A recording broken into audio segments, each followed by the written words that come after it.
So welcome back, everybody, to the Silver Tower podcast. I'm back again with the same three boys. We got Tyler over here in the right corner. Hey. Bush Wookie in the bottom left. What's cracking? And we got Wizard in the bottom right. It's me, Chungus. Chungus Dungus. So yeah, on this episode, we're gonna talk about, so in the first episode I never really explained what Silver Towers were, and since the podcast is called Silver Tower, I kind of want to explain the lore of that. So to start out with, I'm going to explain that across all the game systems, because they're kind of different. Like Fantasy has a different version, AOS has a different version, and like even 40k kind of has a different version. So I'm going to explain what Silver Towers are. After that, since we just had the reveals for January, we're gonna go over those reveals. Talk about what we like. Really only gonna explain upon or discuss like the things we're interested in. If there's things we're not really playing or interested, we're just like kind of be like a little footnote and be like, hey, there it is, and that's it. And then after that, since most of us went to Palm Springs Open because we live like 2 hours from it, basically. We're gonna we're gonna discuss our experiences. I went there for a painting class, and Wizard and Bushwookie went there for I think it was 2v2 narrative, right? It was the grand narrative. Grand The narrative. grand narrative. Yeah. Oh yeah, it wasn't even 2v2, right? Or was it? No, it wasn't 2v2. That's my thing. Those are my events that I do. Yeah. Oh, okay, yeah, so that was just like a 1v1 grand narrative. Gotcha. Okay, yeah. So yeah, and that's what we're gonna be covering for the show. So yeah, get strapped in, and hope you guys all enjoy. All right. So the first thing first is I'm gonna talk about the Silver Towers. Now I gotta get my little blurb up too. All right. So yeah, kind of like what I said in the beginning. There's like 3 different versions of Silver Towers. There's like the old school fantasy version. There's the AOS version, and then there is the 40k version. I guess, do you guys even have or know what Silver Towers are, or know any lore behind them before I even get started in these? I can only assume it has to do with some sort of, at least for fantasy, has to do with harnessing the winds of magic. That's the only thing I can guess. Yeah, kinda. A little bit. I mean, I don't know about so much harnessing, but I mean, it is like a magical thing in place, so I guess you can say it's harnessing winds of magic, but I think it's always just like has a bunch of magic around it and with it. Yeah, what about you, Tyler or Bushwookie? Do you guys know anything about Silver Towers? Isn't that where Saruman's eye is? Yeah. Oh yeah, it's got some Tzeentch eyes. You're gonna have some Tzeentch eyes. That's the same about me. It has like I believe it has like some kind of connection towards Tzeentch and the Winds of Magic. That's like my knowledge of it. I don't know anything past that. Oh, okay, cool. So I can kind of explain it. I don't know why the stream thing stopped. All right, yeah. All right, so I'm gonna go over the fantasy one first. I'm gonna kind of do it like not really chronologically, I guess, but I'm gonna hit the fantasy stuff first and then go to the 40k. So in old school fantasy, I guess there's really not too much about it. I think there's small lore of it, like they're just kind of like floating castles and fortresses. Kind of like the art I have pulled up. That's kind of like some old art of like what they look like, or it might be Silver Tower art too, like the Warhammer Quest Silver Tower. But that's what they are. It's literally like a giant floating castle fortress thing. And I think like some of the in-game design for back then was they actually had models in the Man of War games, which I think was like a ship game where they had in Warhammer you like play with your ships like sea vessels and they fight each other. And I think this might have been like the Tzeentch's version of that or something. But as far as their lore, and and even across the other versions too. There's similarities but differences. So like with the fantasy version, there's a chaos sorcerer. He's who's part of like a chaos fleet. Of course, usually Tzeentch aligned. Actually, back then they didn't even call them Silver Towers; they called them Bane Towers or a Bane Tower of Tzeentch. And they'll just fly around with that big giant castle and like either to be chilling like in the warp somewhere, or like I guess fantasy doesn't really have warp, but somewhere in like the chaos realms. They'll either just be chilling there, floating around, doing their Tzeentch stuff, like learning magic or doing experiments or whatever they want to do, or they'll go out into the real world and like be a flying fortress and just barrage the people below whenever they do battles. It's kind of described as like, this strange floating vessel resembling a huge floating castle suspended above the waves on a glowing nimbus of light and bathed in a veil of lightning bolts that crackle along its hull. It's kind of like the old school version of it. I think this even had a picture I got too of how these look. Oh yeah, this is a good one. So this is the model. I think this is the Man of War model, where it's just like this little tower they got. Oh wow.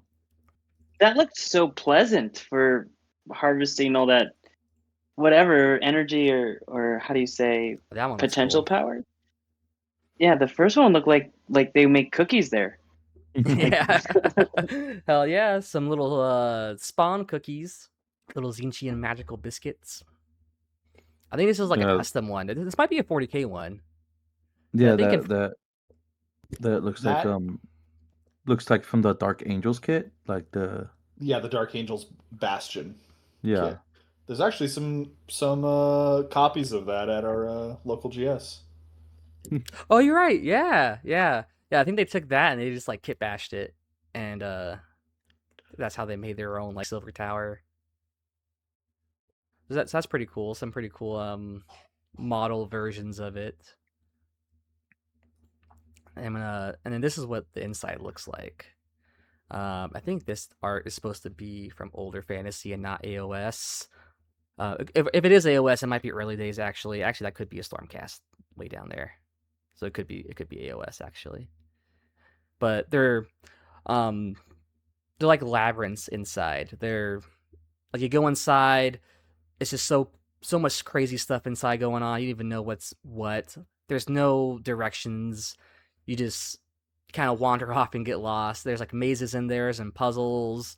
And if you're like a mortal person, most likely you're just gonna go insane because of like the magic. And if it's not the magic, then it's just because you're basically trapped inside and you're never gonna get out because it's just a labyrinth. But yeah, as far as like old school fantasy goes, that's kind of really it. So now I'll get into the AOS version of these. I'll just leave this up. This is good. So for AOS, they changed the lore a bit. There's still strongholds and like labyrinths, used for experiment, knowledge, and for war. And same thing, they're always like these ever-changing corridors and pathways, mazes and puzzles.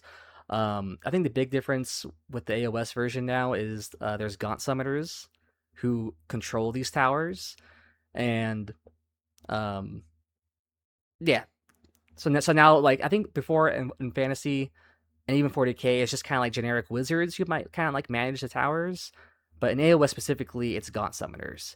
And those are like the models who kind of look like the Pan Labyrinth guys. They have like these little side. Actually, this picture kind of has it right here on the top right.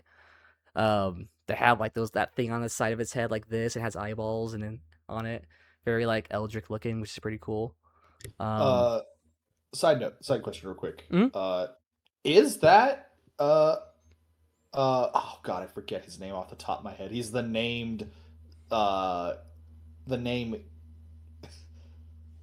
Oh, now I can't even remember what the monsters are called. They're the specific Oh, the big demon? giant bird demons. Yeah, the Oh, not that Keepers of could Secrets. Those are Slanesh. Kairos? Lord of Change? Yeah, Kairos Fate Weaver. Yeah, him. Is It that could him be. right there? It could be, Because yeah. it's a two-headed bringer of change, and they're No, but like if you look at the elevated head, that's more of a snake. Well, to me, it looks more like a snake than a bird. I thought the only bringer of changes that had two heads were were them though. That's why I was Yeah, I think Kairos is the only one with two heads. That's because that's not like how a normal litter changes. I think the short version of it, Tzeentch pushed Kairos down a magical like well because it's supposed to contain like a bunch of knowledge, and then when he came back out, he had two heads. Yeah, it was a hole that if I remember correctly, even Tzeentch doesn't want to go in. Yeah, He's like he yeah. doesn't know what'll happen to him, so he throws his like multiple Lords of Change down there, and Kairos is the only one that came out, and he's like, "Huh, cool." Yeah, he's like, "What the fuck?" And Kairos is like, "What the fuck? I got two heads." Yeah, and then Yeah, Tzeentch and is then like, "Oh, like- you're weird. Go away." Yeah, and then like Yeah. one head could see into the future, the other head sees into the past. Yeah, But exactly. he's blind to the present. Yeah. How like annoying, like that must look so weird. Like you see what's going on, you completely know the past history, but like the current moment is just like a black emptiness. In some of the games he's in, that's actually really well represented. Like in Total Warhammer 3, you can use him as a lord. And I think out of all the like legendary lords in the game, he has the worst melee defense, meaning he has a really hard time protecting himself Yeah. because he can't see what's in front of him. Yeah. He can only see what's coming. Exactly. Yeah, and I think in Total War you can like boost the shit out of him with his magic, of course. Like reduce the cooldowns, make the Oh, miscast chance so low, and I recently played a campaign with him, and it does get dumb.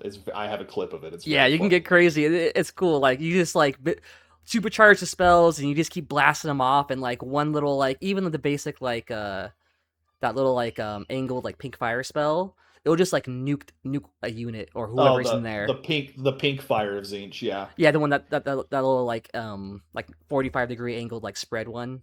Yeah. Yeah. But even the blue one is good too. Like you like a blue fire and it's like the little magic balls and it just like nukes whatever it hits too. Yeah, it's pretty decent. But yeah, the towers have the Gaunt Summoners. I think officially in the lore there's like only 9 Gaunt Summoners. And actually Archaon he owns all the Gaunt Summoners.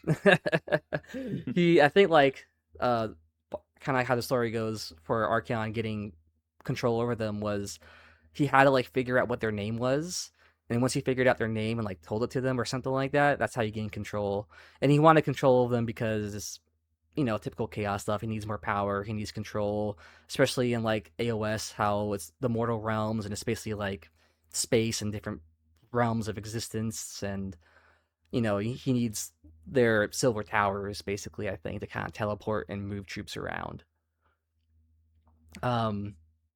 Yeah, and that's actually kind of goes into the next point too. So in AOS, silver towers are great transportation pieces, basically, or transportation hubs.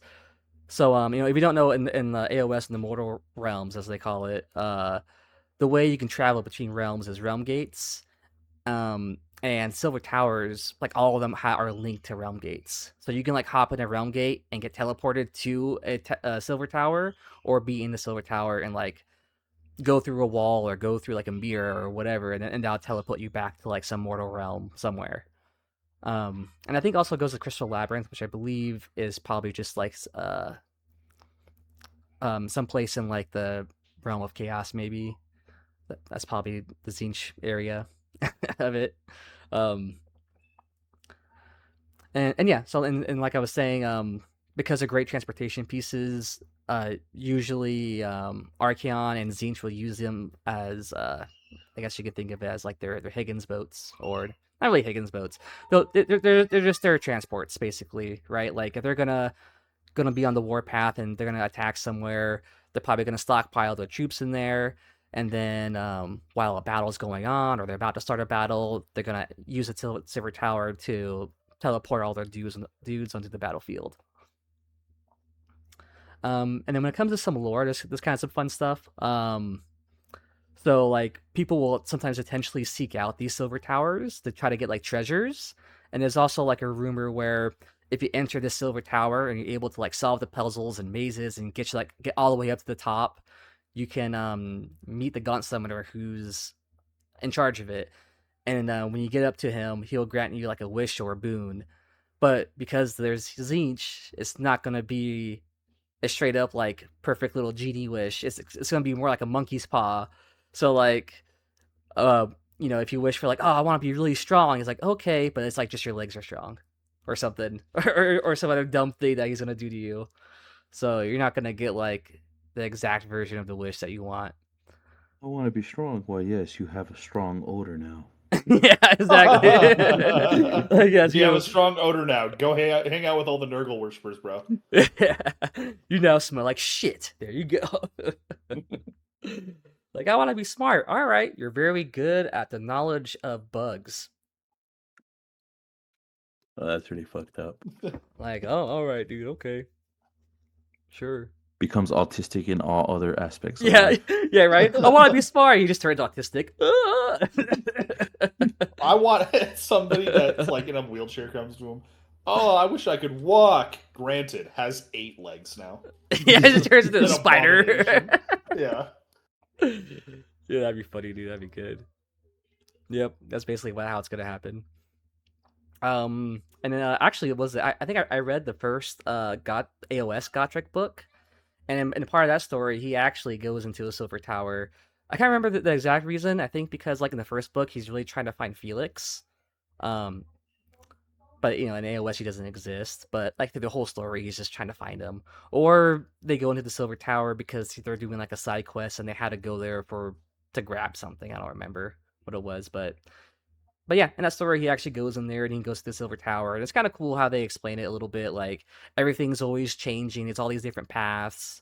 I think like a room changes to like fucking water, and like the identity can come out and start like attacking them for some reason because it was like a realm gate or something, and then they had to like travel through it, and then now they went like upside down and out of the water and landed somewhere else. Like there's just weird, crazy shit going on in there. It was kind of interesting. I don't think he ever like killed a god summoner or did anything crazy, but I think he did fight like a Tzeentchian mage, and it was a kind of like a decent little fight with the way they explained it. What else is there?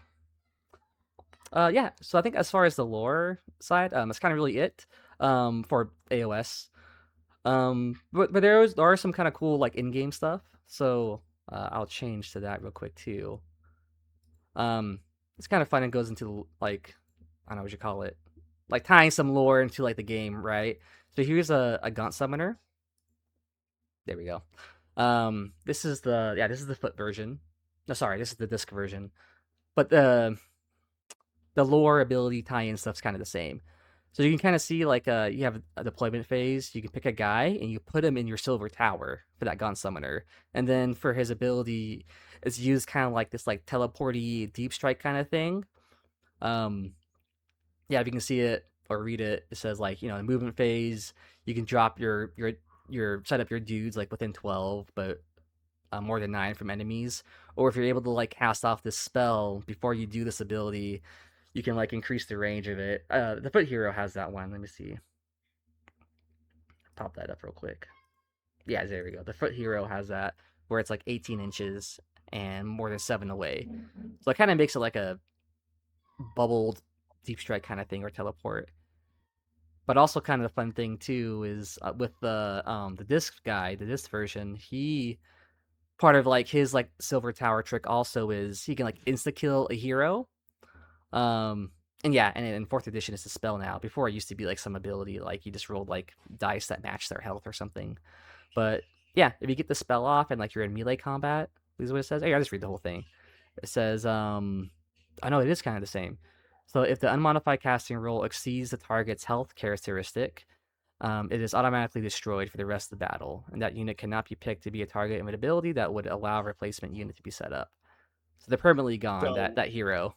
So you could just be like this little dude walks up to like Be'lakor and just be like, into the jar. Yeah, I mean, if Bellacor's got like 12 health or less, but I think in AOS he doesn't though. A lot of those big heroes have like 16 or like 20 health or something. Oh, okay. So yeah, I guess basically, yeah, you got to compare the casting value to the health. So it only really works for the smaller heroes. So it could be some badass like mid-tier like Stormcast character with like 8 wounds, and you're like, Yeah. sorry, buddy, rolled a 9. Yep, Get in a exactly. flask. And even or at least currently right now, I mean the new book's coming out soon, so I think they're changing the cheat dice, the Destiny dice, but currently with the rules you can use Destiny dice, so if you really wanted to, maybe you just toss this dude like right in front of somebody, do this spell, and then just cheat dice the casting roll and be like, yep, you're fucking gone, dude. It's That kind of funny. ability kind of reminds me of Nagash's this is in second edition, the Hand of Dust ability, Mm. where it's a 50/50 chance. You put like a dice in your hand, like away from your opponent, and then your opponent has to guess which hand is the dice in. If they get it wrong, the model just dies. Yeah, I think that's still a thing too. It's still a thing in fourth. I think so. I think it is. That's really dumb. Yeah, but like Archeon and Nagash have like crazy stupid abilities. Like even Archeon still has, I think he still has this crazy one where it's like if you rolled like 2 6s on your hit roll, then like the guy just instantly dies or some shit. If you're using like his sword. So they That's got crazy wild. shit. But they're expensive. The models, like if you bring those dudes in, they're like 900 points. So Yeah. that one model's half an army. Same with Nagash. And Nagash has like 9 spells.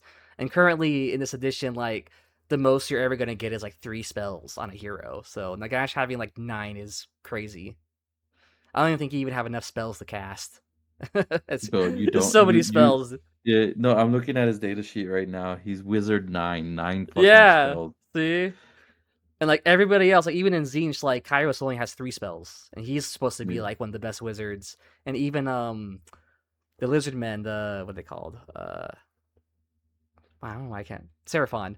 Like you can have like Mm. Lord Croak or something, and he's supposed to be like a master wizard, and he only has like 3 spells too. So Yeah. it's funny. It, But it's such a wild thing that like these super characters basically that are worth like 800 to 900 points. In what situation would you even bring them, honestly? yeah, it's really just for like random games. I mean, I've seen people bring them to like RTTs, and they can be like a little scary. But honestly, like if you just focus them down, they kind of die easy. Like they're not too Yeah. crazy. But you know, it all depends on the matchup and what and how I you're mean, list building and stuff. when you have a game system where a Hobgrot can walk up to Nagash and just be like, "I rolled a 6 to hit, buddy. I guess you Yeah, take a yeah, roll." I yeah. mean, those 800 point characters just start dying.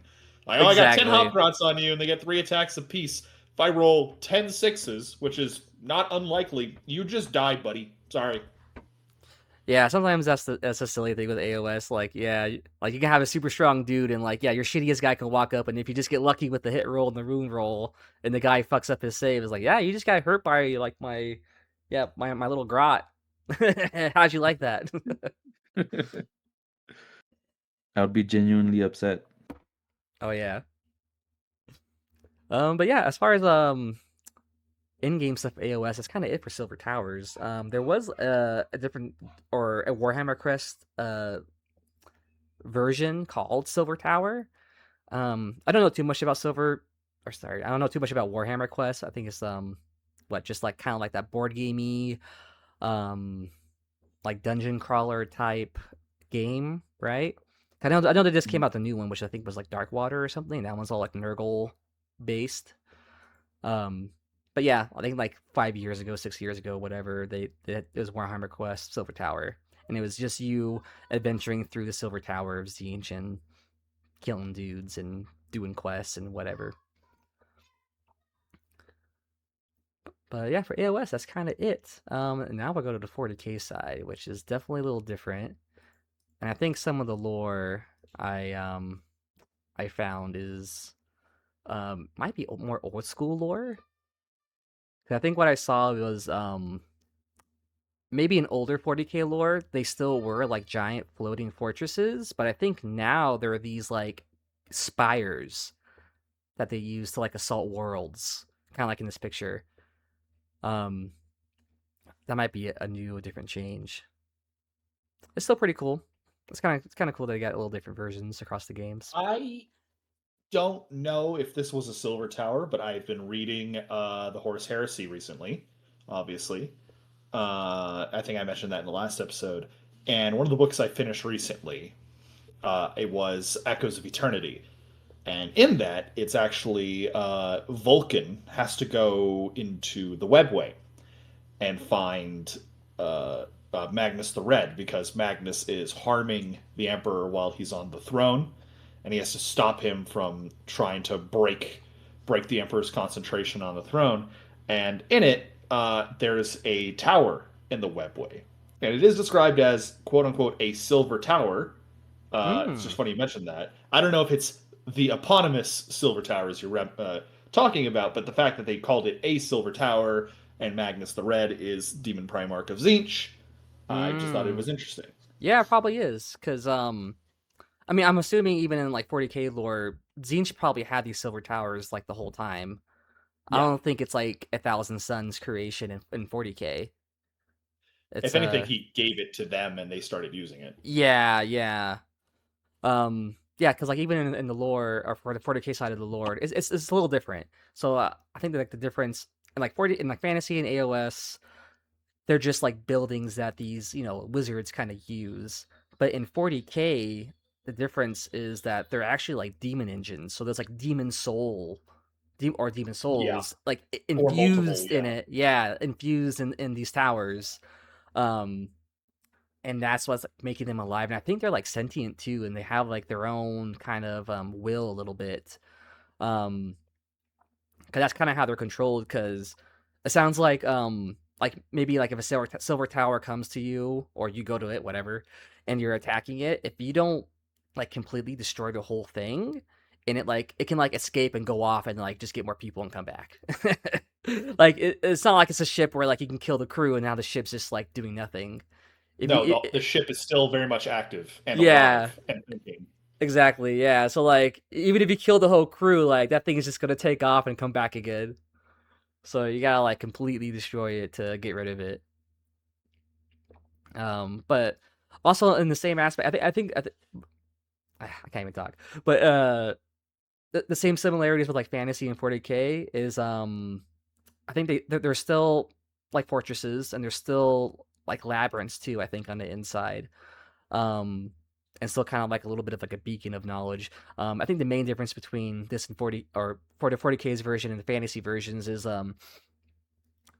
instead of it just being like a flying fortress that like shoots stuff, it's also like an assault vehicle kind of to like assault planets. At least maybe in the new 40k lore, maybe old 40k lore it wasn't that. Um, but there's some kind of like cool, interesting little like lore bits with it too. So like it's This card kind of doesn't. This picture doesn't look that old. yeah, it probably isn't like I think from what I've been looking at, like the spire looking stuff is newer lore and newer stuff. So maybe they changed like the functionality of it a little bit and like the design of it a little bit from like old, maybe 1980s or 1990s like 40k lore. Um, but yeah, it's described as these ones are described as like having like a wall of warp energy around it, and this gives like protection to them, and it like kind of boons and buffs up like the Thousand Suns and whatever allies are inside of it, like while they're like making their assaults. Um, and of course, since they're like kind of like space vessels and like assaulting vessels, they got like a bunch of armaments on there. So it's described that they got like one giant like turret placement on there. Um, and then multiple smaller ones. And the big one's called like a beam of power, I guess, and the smaller ones are called bolts of change, which is weird because I think that's just like name of spells, but whatever. So to me, it sounds like their beam of power is like their main, um, almost like anti-vehicle weapon. It said that it can like disable vehicles and machines and buildings and all that kind of stuff, while the smaller ones they'll shoot like just random volleys at people, and those things are going to target the smaller enemy troops and smaller targets and stuff. And then to fuel the towers, you got to have the wizards still. So there's still going to be wizards in the tower. kind of like managing them and giving power to it and all that kind of stuff. And it's also described that when the weapons fire, it's not going to be like traditional, I guess, ammo and bullets, right? They're basically just firing like pure warp energy at people. So it's a lot. I guess it'd be a lot stronger than the typical arrow. It's ammunition imbued with the fires of Tzeentch, so it Yeah, burns through exactly. everything. I think even like rubrics and Terminators and stuff, their guns are probably like that too, where it's like the ammo is infused with like warp or something. Yeah, they're infernal bolts. Yeah. Inferno bolts. Yeah, they are if I remember correctly, the lore on them is that the Thysseline, which is the type of explosive used in bolts, is cursed with Tzeentch warp flame. So the actual powder of the charge is what's cursed and makes them inferno bolts. Ah. Ignite that powder and then It's turns it's it. very like Arabian alchemy esque Mm. or Egyptian alchemy is like the very like I think is like the world inspiration for that. Yeah, that makes sense because Thousand Suns definitely kind of have that like Egyptian aesthetic. So if they're gonna try to tie in some Egyptian theming, then that kind of makes sense. Yeah, make it like alchemical fire, alchemical properties, whatever, and that's what like enhances their stuff. Yeah, and besides the armaments, the Silver Towers are also kind of said to be. I don't know if it's a new change or not either for this one, but it's said that they're actually, or maybe new ones, maybe in the 41st millennium. This might be how they're made now. Is that they're like going to be pieces from Prospero, and if anybody is, viewers who don't know, like maybe the lore of A Thousand Suns, Prospero was their home world, and it was I believe I don't know why I'm blanking on the name, the Space Marine chapter with the wolves. Oh, the Space Wolves. They're right there. Space Wolves. Yeah. As a side note, I know what the artwork of this is from. This is from the Thousand Suns attack on Fenris during the 13th Black Crusade. While Cadia was being assaulted by Abaddon, he sent the Thousand Suns to Fenris because Fenris is kind of close to Cadia. Sent them to attack Fenris. And, I mean, it didn't take much convincing to get the Thousand Suns to go fuck up the Space Wolves, but Exactly right. he didn't want all 13 companies of the Space Wolves to go to Cadia because he would not be able to handle it.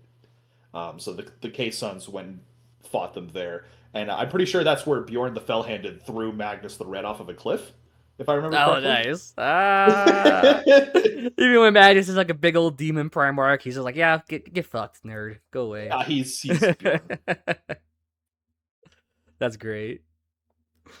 But yeah, that's gonna be a difference with the makeup of the towers. Or I think now, or maybe in 41st millennium, are like pieces of Prospero, which is kind of interesting.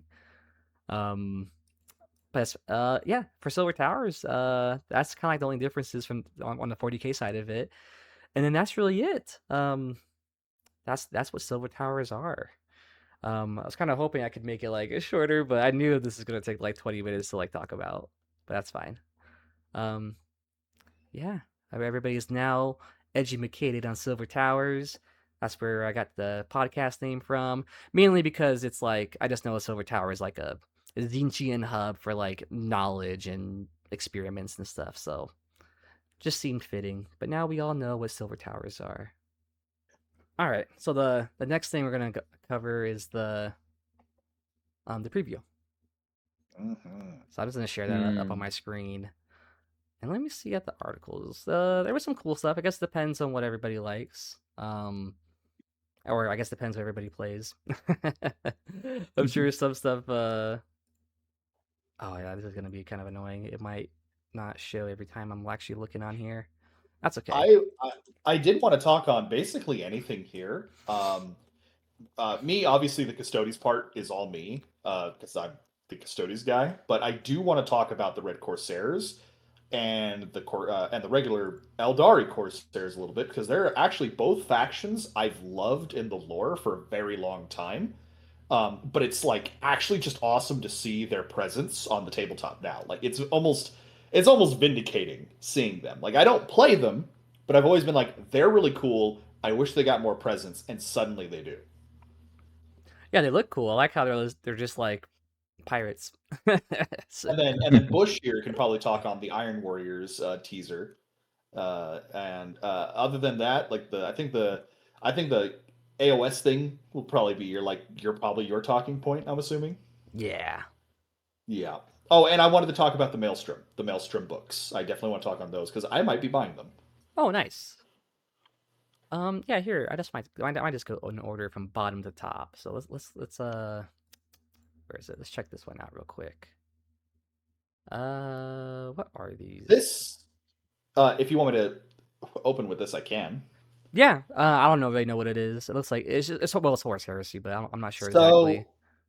for the Horus Heresy, the Legion Glaive is essentially like the Space Marine version of a Baneblade. It is a super heavy tank designed for just absolute brutal warfare. In lore, I think most tanks in lore have like only 2 to 3 cool, there we go. Marines as the piloting one of the tanks. The Legion Fellblade has like five different Marines that all pilot the tank at the same time, Ooh. controlling different systems. It's just that big that you can stuff that many Astartes in one vehicle. These things have enough firepower to level entire formations of Astartes armor, of entire swaths of infantry, and they can even take down Titans in swarms. If you have like 2 or 3 of these, they can gang up on Titans without issue. Yeah, that makes Yeah, sense. my Because wa- even normal tanks, like reward tanks, they'll have crews of like 2, 3, 4 people anyways. So yeah. Yeah, my wallet's gonna hurt when I get one of these. Are these Iron Warriors too? It's That's paint. the paint It's scheme, yeah. yeah. The paint scheme is Iron Warriors. Any Astartes Legion can actually take it. Ah, gotcha. Yeah. But it's more like befitting It- for Iron Warriors, right? Because they're all about like the artillery They're and tanks, right? I mean, it's obvious that Iron Warriors are obvious about siege, but I think what's it called? Iron Hands is gonna do well with it. What's it called? Ultramarines will do well with it. And I believe Imperial Fists will do like really, really well with it In if Horus they get Heresy, it. right? Yeah, depending on the player, obviously. Yeah. Yeah, man, that's cool. It's always nice to have like a new tank. Everybody likes Yeah. tanks. Then we Everybody got loves this tanks. thing, the Whirlwind Missile Tank. That's kind of funny. It literally just looks like those missile trucks you'll see, like even like the real world ones, but this one's like strapped to like a Rhino chassis or something. Yeah, so basically in Horus Heresy, the Rhino chassis is like the most compatible chassis. Like a lot of Predators are based off the Rhino chassis. Oh. And I think it like lore wise, it's just that the Rhino chassis is just easy to produce in mass. So that's why a lot of vehicles are just based off of it. Makes sense. I mean, even in real world, militaries and Have you seen places do that. the fire department trucks in Vegas? Have you seen those fire department trucks? No. I have not. What Looks about like them? the color scheme. It looks like the color scheme of the Vegas fire trucks, like Clark County fire trucks. Oh Like wow. they don't do the traditional red fire truck. They do a yellow with blue. Really? Spitting image right there. That's kind of funny. Wait, did you see that when we were in Vegas or something? Nah, dude, I was tanked in Vegas. But in general, like it's something that I kind of when you find anomalies, something just don't make sense. Mhm. Like a yellow fire truck is something that I'm never gonna forget. So I look at them like, dang, that looks just like them Vegas trucks. Yeah, I never knew that because I lived in Henderson and I never noticed the color of the fire trucks. But then again, I don't think I really saw a fire truck driving around, so I don't know. Yeah, look, we got some Blood Bowl teams. They look cool. I heard Blood Bowl's fun. I haven't tried it. Oh yeah, Tyler, you play Blood Bowl. What do you think about these guys? You know, I've right? heard a lot of good things. Our local dude Justin, who runs the Blood Bowl organization, I had a minute with him, and he was like, "Yeah, dude, it's like we've had elves before, but we've really not had that variety. And now it seems that Blood Bowl, since its popularity, has kicked up a notch. That they're starting to give us more of like characters and more of like characters that are already embedded into your box. A lot of the times, if you wanted a cool character, you had to buy that model on its own. And it's really nice to see that Mm. you're getting specialized models in this third edition in the box itself. Yeah, that's nice. Yeah, I think even the Blood Bowl box I got, it's just the main team. Yeah, I think all the boxes are main teams. That's cool. So now you actually get like a hero in them, which I think someone was telling me like the heroes can do like crazy shit in the game or ridiculous stuff. Yeah. Well, this new edition of Blood Bowl has really rejuvenized a lot of aspects that people were kind of getting salty about. Like, Mm. one of the things is like fumbling. Like when you fumble in Blood Bowl, you lose your turn automatically, and there's like no ifs, ands, or buts about it.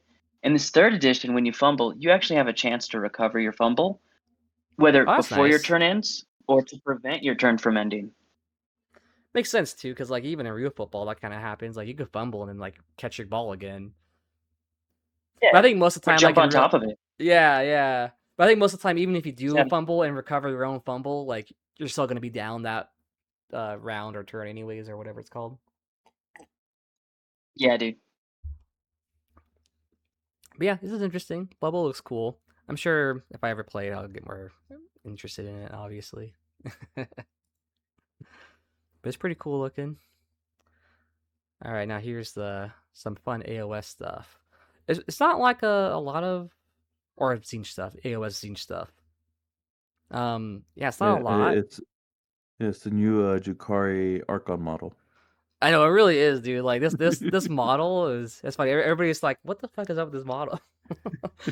like it's cool, but like at the same time, it's his design is so sleek and slender. It's like, what are you doing in Tzeentch, dude? It is something that's always been a little bit out of pocket for me when it came to like Tzeentch models. It's like especially this one because it's like just smooth.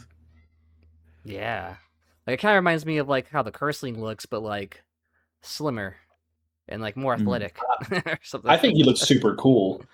Yeah, he still looks No, cool. yeah, It's just for some reason his design looks kind of like like it's off from the traditional Tzeentch design. it seems more high elven instead of Tzeentch in Oh my yeah, maybe opinion. even Like like Elven. high Yeah. elven with like a little Salt Bay sprinkle of Tzeentch.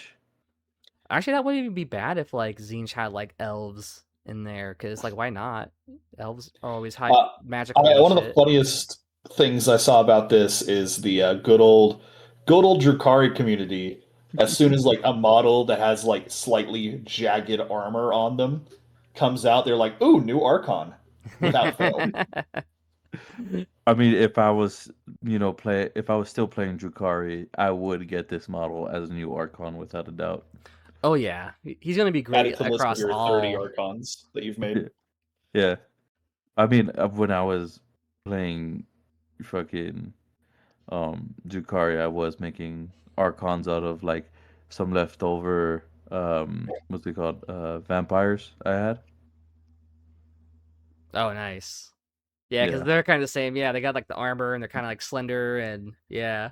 Yeah, slender, jagged armor. They have the pointy ear, like the vampire counts have the pointy ears, so it kind of just Oh yeah. works. Yeah.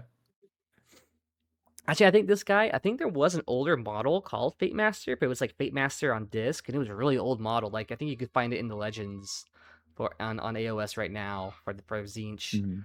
Mhm. So I'm guessing this is just like the foot version. I wonder if they're gonna make like a disc version of him too, because that's what he was originally. Was like this disc version. I mean, if not, you could just kit bash them onto a disc. Oh yeah, and then he can just be like whatever. Well, in currently the only like humanoid on a disc is just the Magister on disc, and he isn't that great. But for kit bash regions, yeah, you could probably just toss him on a disc and he look cool. Mhm. Yeah, pretty cool. I think his rules. What do they say? I don't know if they I don't explain think his they've rules that much. released. Yeah, they haven't released like the full rules yet. Because sometimes they kind of explain a little bit, but sometimes they kind of don't. It's Mm. saying he's a skilled duelist, so I'm guessing he's gonna have stats kind of like Cursling, because he's like one of the better melee fighters, or the Orgroid too. Hopefully he has a good Okay. save, but he probably maybe he's gonna have a 4-up. I don't know. It looks like he might have a 4-up save. 4-up, but with like a 5-up ward. Probably not even ward, because like right now all the mortals don't even have wards. Only demons have wards, unless you cast a spell on them, which gives you like a 5-up ward and a -1 to be hit. But it's a mortal, so he's probably gonna pair with all the mortal units. Cause that's kind of the trend in AOS right now. Usually the Mhm. mortal heroes synergize with like mortals, and demon heroes synergize with demons. The terrain piece is a cool thing. I think this is like what everybody likes with this part of the release. And I think in here they actually kind of explain what they do too, which is really cool. But yeah, just like these obelisks, and one of them's like ripping apart. Well, from what I'm reading right here is each Argent shroud is taken from the Silver Tower, either naturally formed by the tower or crafted from shattered pieces of it. That's pretty cool. Yeah, got some more like Silver Tower lore. Look at that. I don't know. Ripping off pieces of the Silver Tower and using it in battle. Oh yeah. Here's a part where they kind of explain the rules a little bit. So Mm. I think there was somewhere else that kind of explained it too. But I think what it sounds like is like I think you might be able to cast spells from it. So maybe you place like usually when it's like a paired piece of something, they can't go too far away from each other. So they're probably gonna have some kind of like bubble of how you place them apart. But I think what I heard is you might be able to like cast a spell through them and then like out the other side. So maybe it's gonna expand your spell range, which would be actually pretty cool because a lot of stuff is like only 18 inches. So if you Yeah, can that's like, yeah, if you can have your spells shoot out like 20 inches or 24 inches or something like that, then like you can probably um tag guys or hit guys like turn one actually with this stuff if they're like well, that'd be deployed in the rough. front. Yeah, right. Just like bam, just like cast spells through it, which actually would be good for there's a spell where you can transform a guy to spawn, and that's really good on the off turn. If you like counter cast your spell, kill a guy, they turn to spawn, then it like locks them in combat. And now for that whole turn, that whatever units is locked in combat, they're just gonna be stuck there, which is kind of nice. It was a fun trick, but usually it's hard to kind of pull off though. The tome looks cool. I kind of like the way the book looks. It's the Magister on Oh, the there. art. Yeah. Yeah, this is some new artwork. Yeah, looks all very pretty. And oh yeah, I forgot about this. They're releasing new boxes. Actually, these new box sets actually look very good for anyone who wants to start a new army. Um, and actually, even if you pair this box with this new spearhead, um, you're already gonna have like a great like kind of like balanced force with the mortal side and the demon side.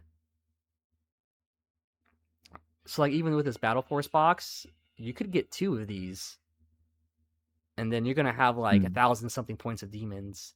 Like you have 2 chariots, which sometimes can be good if you're doing like a certain build. Yeah, like 20 pinks, 20 blues. The Kairos kit can be made into a Lord of Change. So even with those 2 models, yeah, you just build one as Kairos, one as Lord of Change, and yeah, Even if you want to play 40k, that battle force is excellent because right yeah. now demons, Tzeentch demons are doing really good. I think the guy who took first place at Palm Springs Open was playing a Tzeentch demon shooting list, and he took Ooh, first place at the grand tournament. and I think he was in the top 3 or number 1, one of the two. it's the actual demon faction and Yeah, he 40k, played right? Chaos Demons, and his whole list wasn't, because I went and looked at the list later. It wasn't all Tzeentch demons, but he had like Kairos, a pair of Lords of Change, multiple Flamers. And then like Ooh. I think a big Tzeentch pink horror blob on an objective. Oh, and screamers. Screamers are just good. But pink horror blob on an objective that just kept holding the objective because pinks would die, blues would pop out, blues would die, brimstones Nice. would pop out.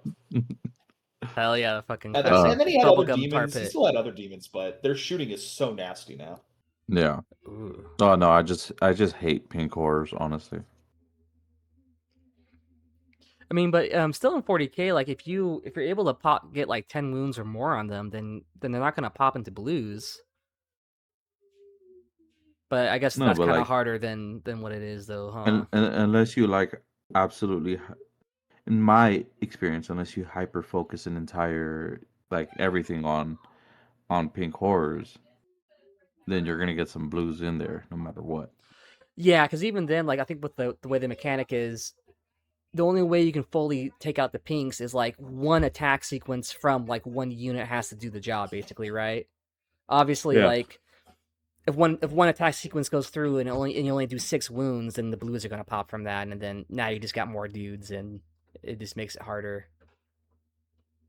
So you gotta get like 10 wounds or more on like the first go. But yeah, get.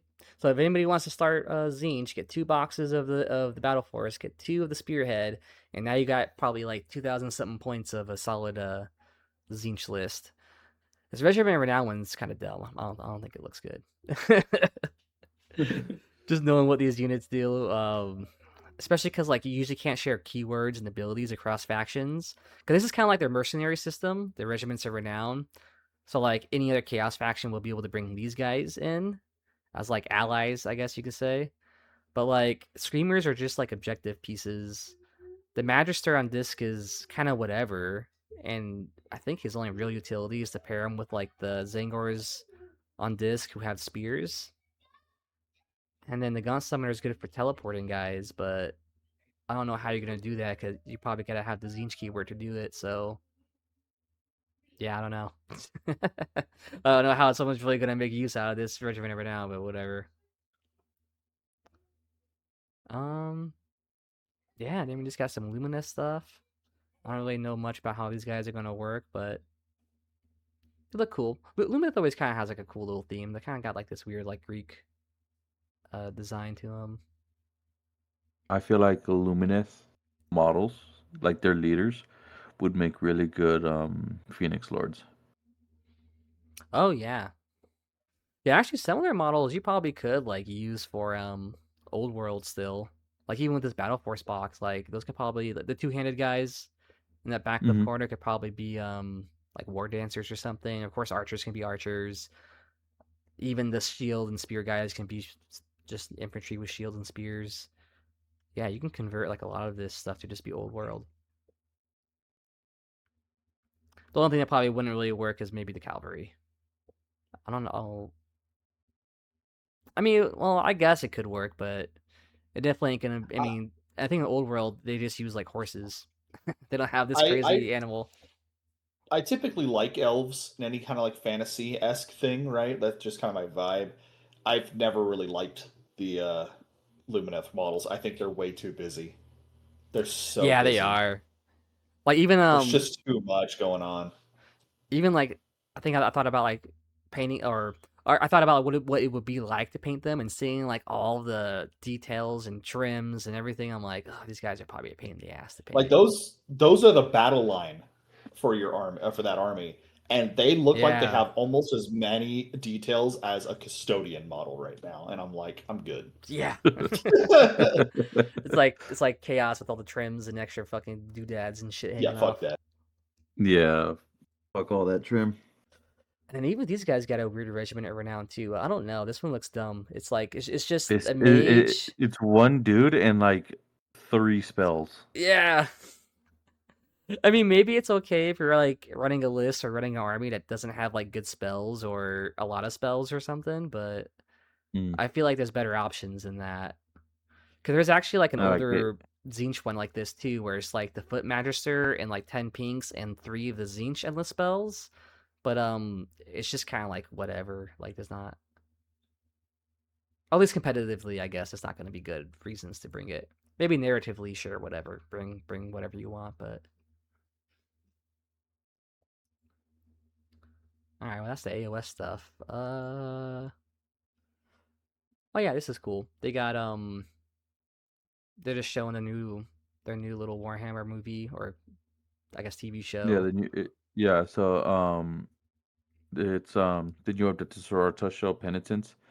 It's gonna come out in 3 parts. I know that. Yeah, they First always part is kind of supposed to drag these drop in. things out.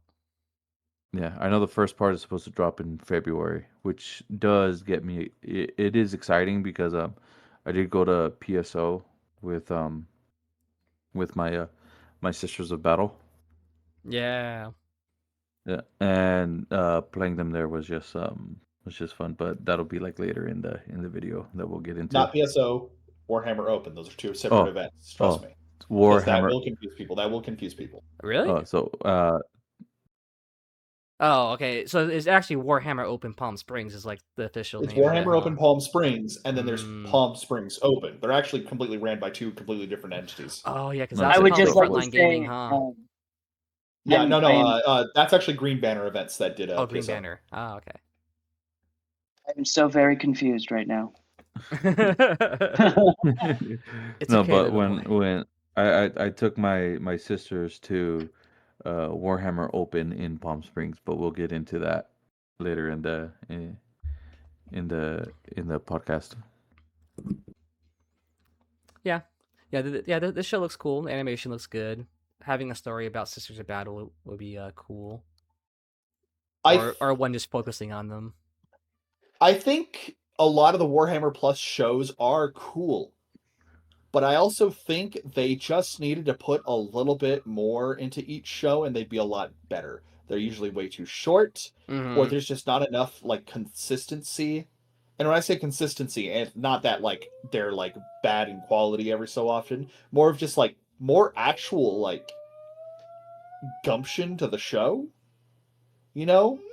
Because it's just like a lot of the show just feels like this, and this dialogue, and then this, and this, and then they fight, and like Yeah. whoever it is fighting, and it's like why are they even doing this? What's going on? And it's like if they just gave more like oomph to it, maybe we'll see in the sister show. Like I really liked the Tithes episode with the custodian that was assisting a Sister of Silence and a bunch of people on a black ship gathering psychers. But then, like, halfway through that 20-minute episode, the whole psycher business is over with. Like, they just stopped talking about it. And all of a sudden, it's all about making the Space Marines that are on this planet abandon their oath to the planet, and they now must exterminatus the planet. And it's like they just completely flipped the script about what the episode's on. And it's like, oh yeah, both of those separate entities, both those separate plot points are excellent fucking plot points.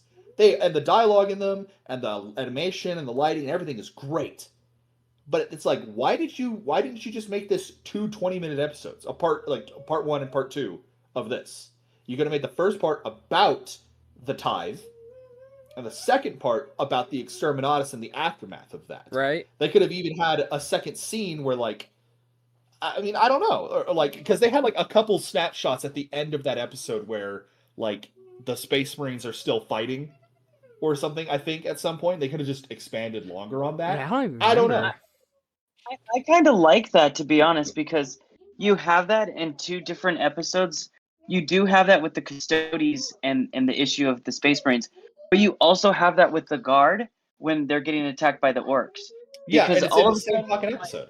yeah, they're like, hey, we're going down to take all the ammunition away from these people because we're just giving up on them. We're just giving up No, on but these Guard people here. That's an And excellent then point. they take it, and then they put it somewhere else, and you're like, bro, right? Like the idea that there's supplanting their own selves feels really organic in that world of 40K because the main guy is dead.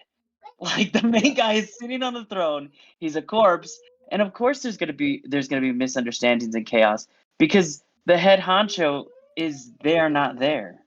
That episode is literally what I was about to get to. The episode with the Casterkin and the orcs and stuff like that. That is an excellent example of 2 plot points of the same episode properly blended together. It wasn't this part of that plot point and then this plot point.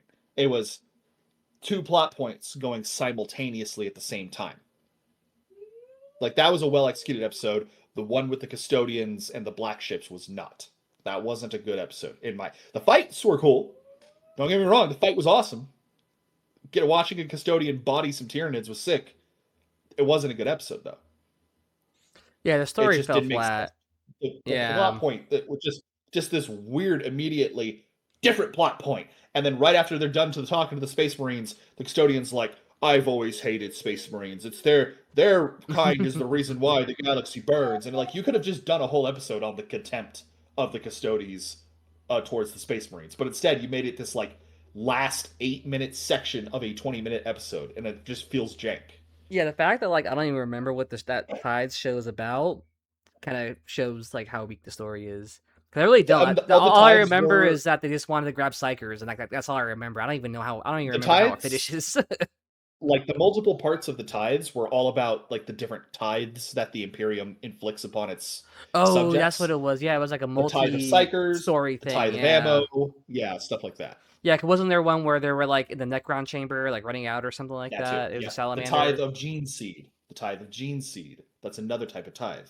That's the point of it all. Also, another great example of that part with the Space Marines and the Necrons. That was from a completely different show. Yeah, it was. From Pariah Nexus. Yeah, because it's the same character. It's one thing if you want to make. Yeah, it's one thing if you want to like make reoccurring characters, but you're like, you didn't even change the setting. You're just like, oh, this is 5 minutes later, and now we're doing a completely different plot point with this character. It's very bizarre. Yeah. It's very cool, but it just doesn't make sense when you step back and go, wait a second, what are they doing? Yeah, some of their shows fall flat for sure. Kind of lazy. Like, I feel like, or at least some of the stuff I like the most is probably actually like the Hammer Bolter ones. Maybe just because I like the short story format better. Because in Hammer and Bolter, like some of the stories in there are pretty cool and pretty interesting. Oh yeah, Hammer and Bolter's great. You know, and they're just their own little self-contained story of like 15 minutes, and like that's all you need, and they're pretty fun. Like a good example of like if they do something with this new Sisters show that's coming is if they like somehow Palpatine returned the sister from Pariah Nexus. I think her name was like Sister Danica, right? And they put her in this new series. Like, I thought she died. No, she's here now. Like, what do you mean she's here now? It'll just be a prequel. That's all it would be. It'd just be a prequel. Or like, even if it was a prequel, that's still jank as fuck. Yeah. Like, why? Just write something new. Yeah, write something new. Do you want to expand on the Maelstrom books? Or I think you said you were interested in these, right?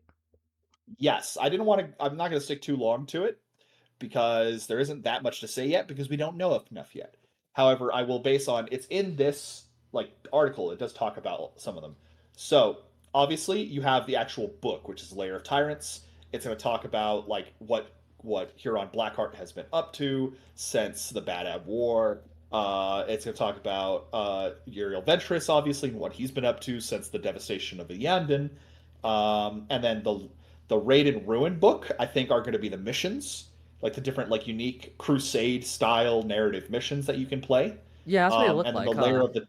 The layer of the tyrant detachments are going to be like the 500 world detachments, where they're going to be detachments that I think they stated they're not going to be unique to CSM, or at least all of them, and unique to the Aeldari Corsairs.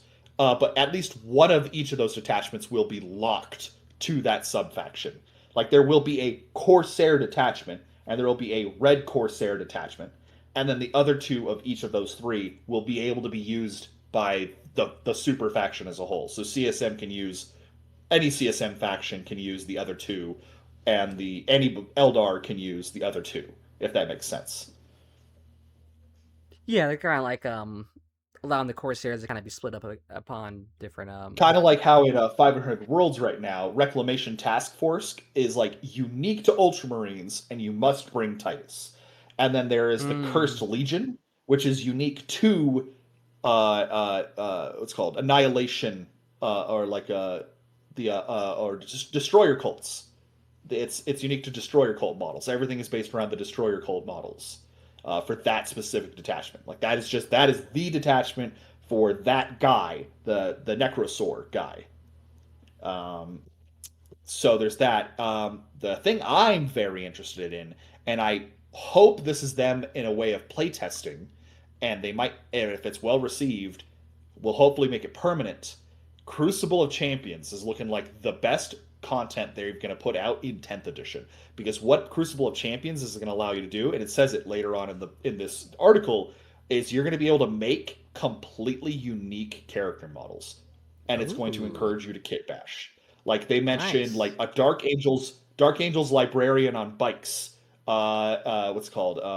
If you go down right there, a Ravenwing librarian on bike, a rogue trader with 2 Inferno pistols, a Crutox rider with a rail rifle, and these are characters, not units. So it's going to be like, oh, you can just make people and just give them names, and they can just now do things, and they get rules and their own profiles apparently. Custom stuff, yeah. And it's like, so it'll actually, I'm gonna like that. I'm gonna like that a lot.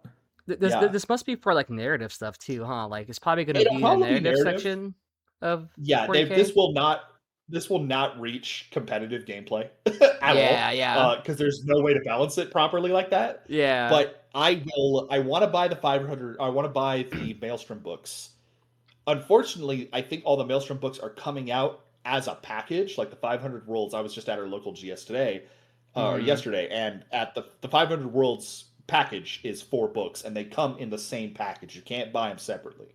So I don't know if I want to spend that much money on it just for one of the books, but I'm very much tempted. Especially if it's like only a 6-month campaign. Cool. Like if 11th comes out in like June or July, then it's going to be kind of short-lived, it feels like. Not necessarily. Because GW has stated in the past they want to attempt to make more carryover rules. And they have done that in the past with boarding actions, where they make carryover gameplay, like game modes. So maybe we'll see more of this in 11th. Or they're playtesting actually making this a built-in mechanic for 11th, which would be really cool. I wonder if they're actually trying to expand on letting people kit bash more, because I think that's what I'm starting to, like since you just mentioned how like you can kind of like kit bash and like almost make your own new hero, like they're kind of like incentivizing that. I see that in AOS too. They're in the first Path to Glory book, you can like kit bash your own like Regiment of Renown hero guy, and now with the new one, they're like incentivizing you to actually create custom like terrain to put on the battlefield for your army. So it seems like with both game systems, they're like incentivizing like maybe kit bashing and expanding that stuff more. And they're experimenting with it again. Yeah, and even Old World has that a little bit too, but I know that's like a different studio, so I don't know if that's like matters or not. Mm-hmm. But yeah, it's interesting. It's interesting seeing that now, though. Yeah, and seeing that now, like in 40K with their narrative stuff, they want to incentivize kit bashing stuff. That's kind of cool. I mean, I don't play any armies that have anything particularly unique right now. Like example, my main army is Custodes. To be honest, there's only like 3 flavors the generic characters in Custodes come in: bike, Terminator, or on foot normally. There isn't really any way to make a variation of that. But if I can just like trick out a generic shield captain, best believe I'm going to. Oh yeah, give him like different weapons and things. I think the captain or the customization that you're looking at, where you're talking about making your own captain and making your own thing, is very exciting, and I think it's a glimpse into where 11th is going. And I think that the releases that we're going to be talking about in a second here, the Red Corsairs, and I think it's Corsairs. They're double Corsairs. It's just I always put Red Corsairs, Eldar Corsairs. Red Corsairs, and Eldar Corsairs, yeah. So those guys coming out are very specific, and I think that's what we're going back to. If 10th edition was not the addition of flavor, it was the addition of bland, salt and pepper tournament stuff. Maybe it's the addition of setup. Definitely gonna be one of flavor, because I think the key indicator in the box is Trader Guard. Because that can go with any chaos now, and that's exciting. Oh, that'd be nice. Side note, this Drukhari Battalion box is an awesome Drukhari box. I was gonna say, it looks cool. Like, Drukhari's aesthetic makes me want to play them.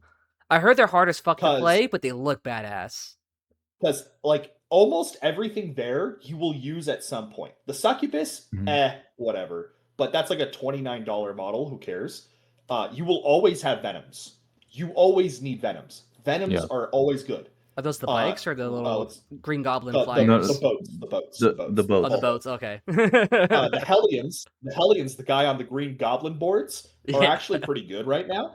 Nice. And Reavers are just dirt cheap objective bikes that move like 16 inches. They're fantastic. They're like they're just a good take. Little objective. So I'm looking at this, and the witches aren't the best performing, but hey, for that deal, you're getting the witches for free basically.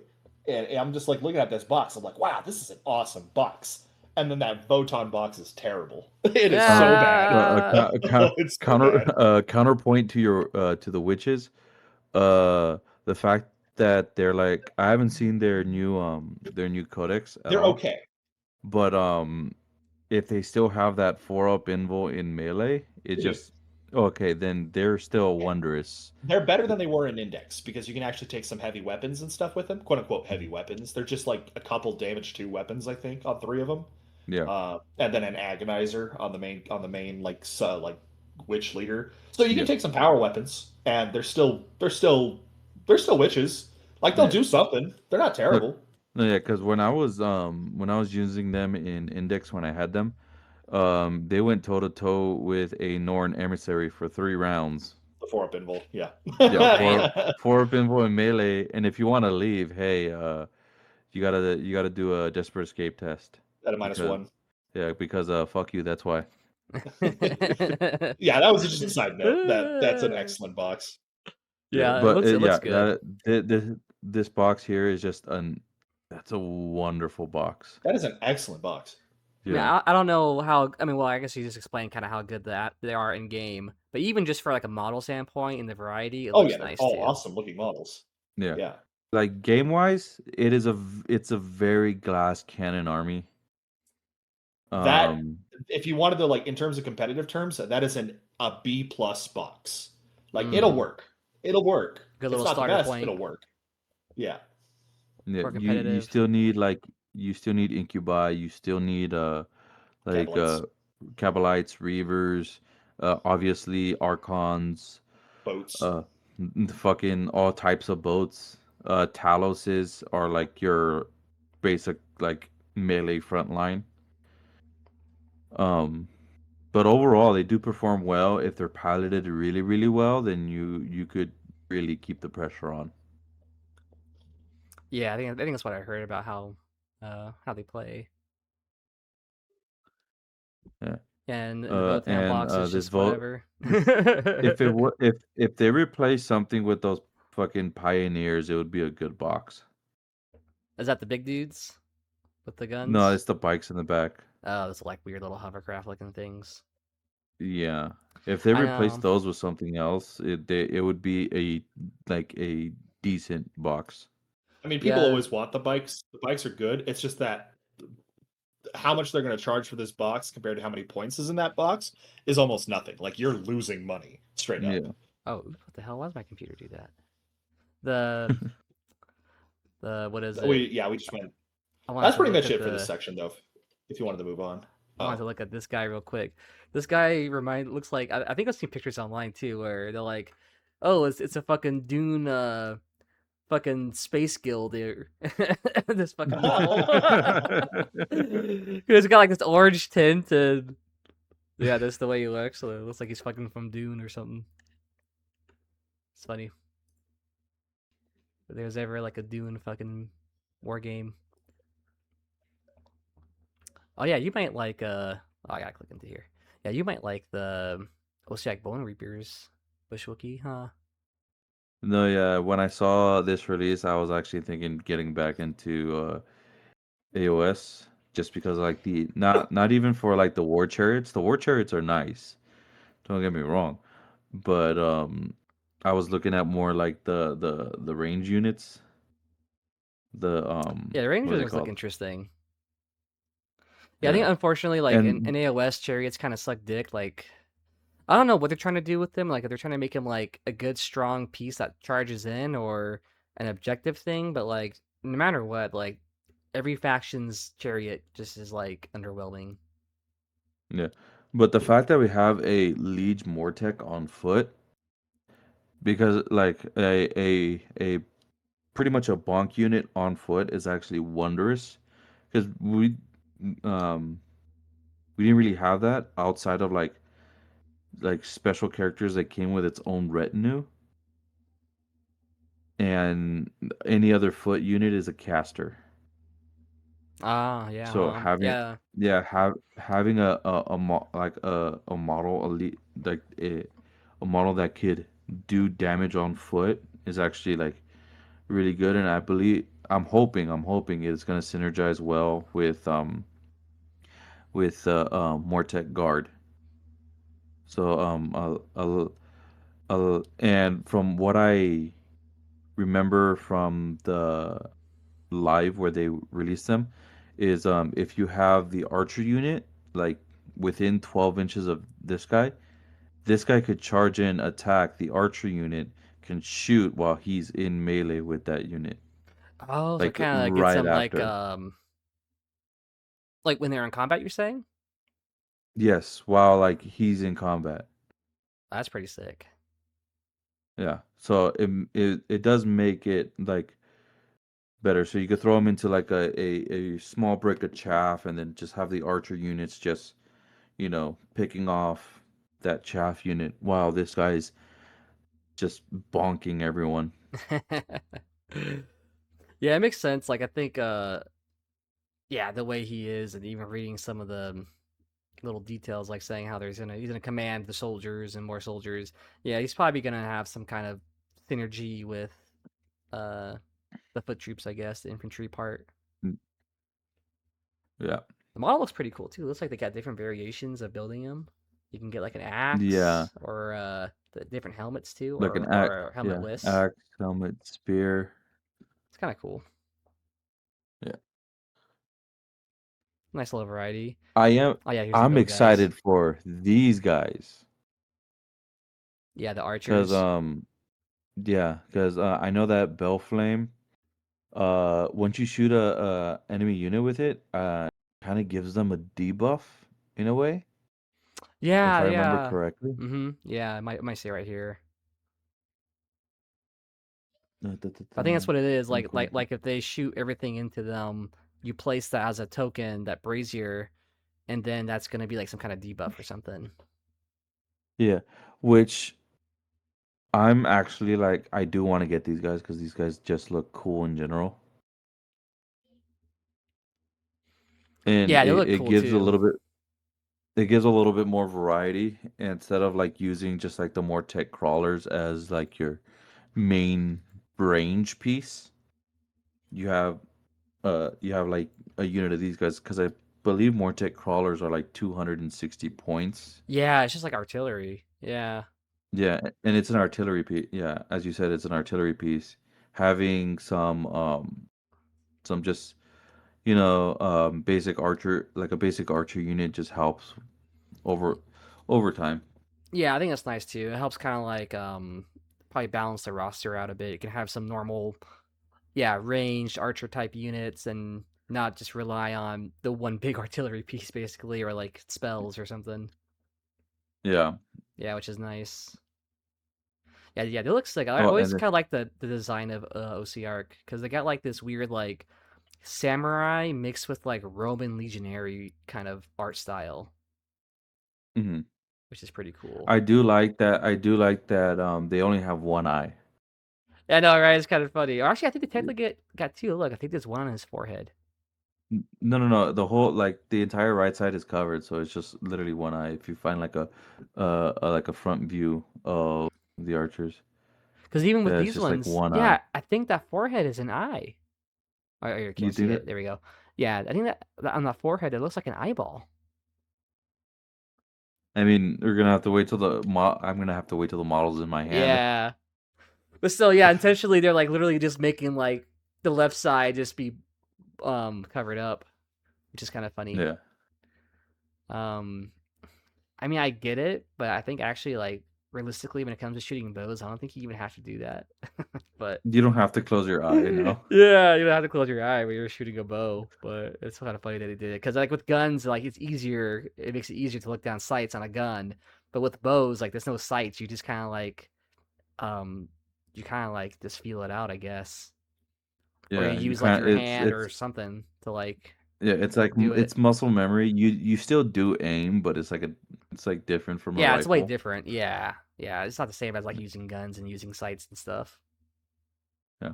Now the Mortis and Reapers when they came out, it kind of caught me off guard because like um Nagashi's like structure for his army is all regimented units. You have phalanxes of Mortek guard. You have obviously the Mortek crawler.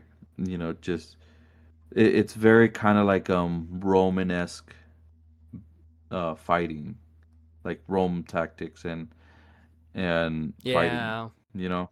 yeah, having like your structured core and they're very like disciplined and drilled and trained troops, and they're in their Yeah. formation fighting. And yeah, these guys are interesting. Yeah, they kind of do. These ones are actually they kind of still have that mix of both. They're still kind of that mix of like almost Roman and samurai looking Japanese because they're like The ninjas. aesthetic. Yeah, the aesthetic is there, but it's like Nagash using assassins. Well, like his personal army utilizing assassins, I feel like is a little bit out of left field, but I could see a use for it on the tabletop, like maybe getting that early, you know, deep strike in or something like that. Being able to deploy out into no man's land area. Yeah, yeah. If anything, it sounds like it'd be kind of fun because even if they're not good like competitively or something, it still sounds fun to be like, oh yeah, let me just teleport these dudes over here and like now I'm gonna charge your one little hero in the back and kill him, and then most likely they'll probably like on the clapback fucking die from something else. But it's still just funny like you just send Well, out this little squad to like nuke a hero down real quick or something. yeah, no, that I could understand that. A use of that on the battlefield. But we'll just have to see how when the battle tome comes out. Yeah, exactly. See what their stats are and what their abilities are and stuff. Hmm. But it's cool. It's kind of neat. I mean, I don't think a lot of undead armies have. No, actually, they kind of do. Some of them do. They got like some teleporty shenanigans stuff a little bit. So this stuff kind of I fits in with know that. I know Soul Blight Gravelords don't.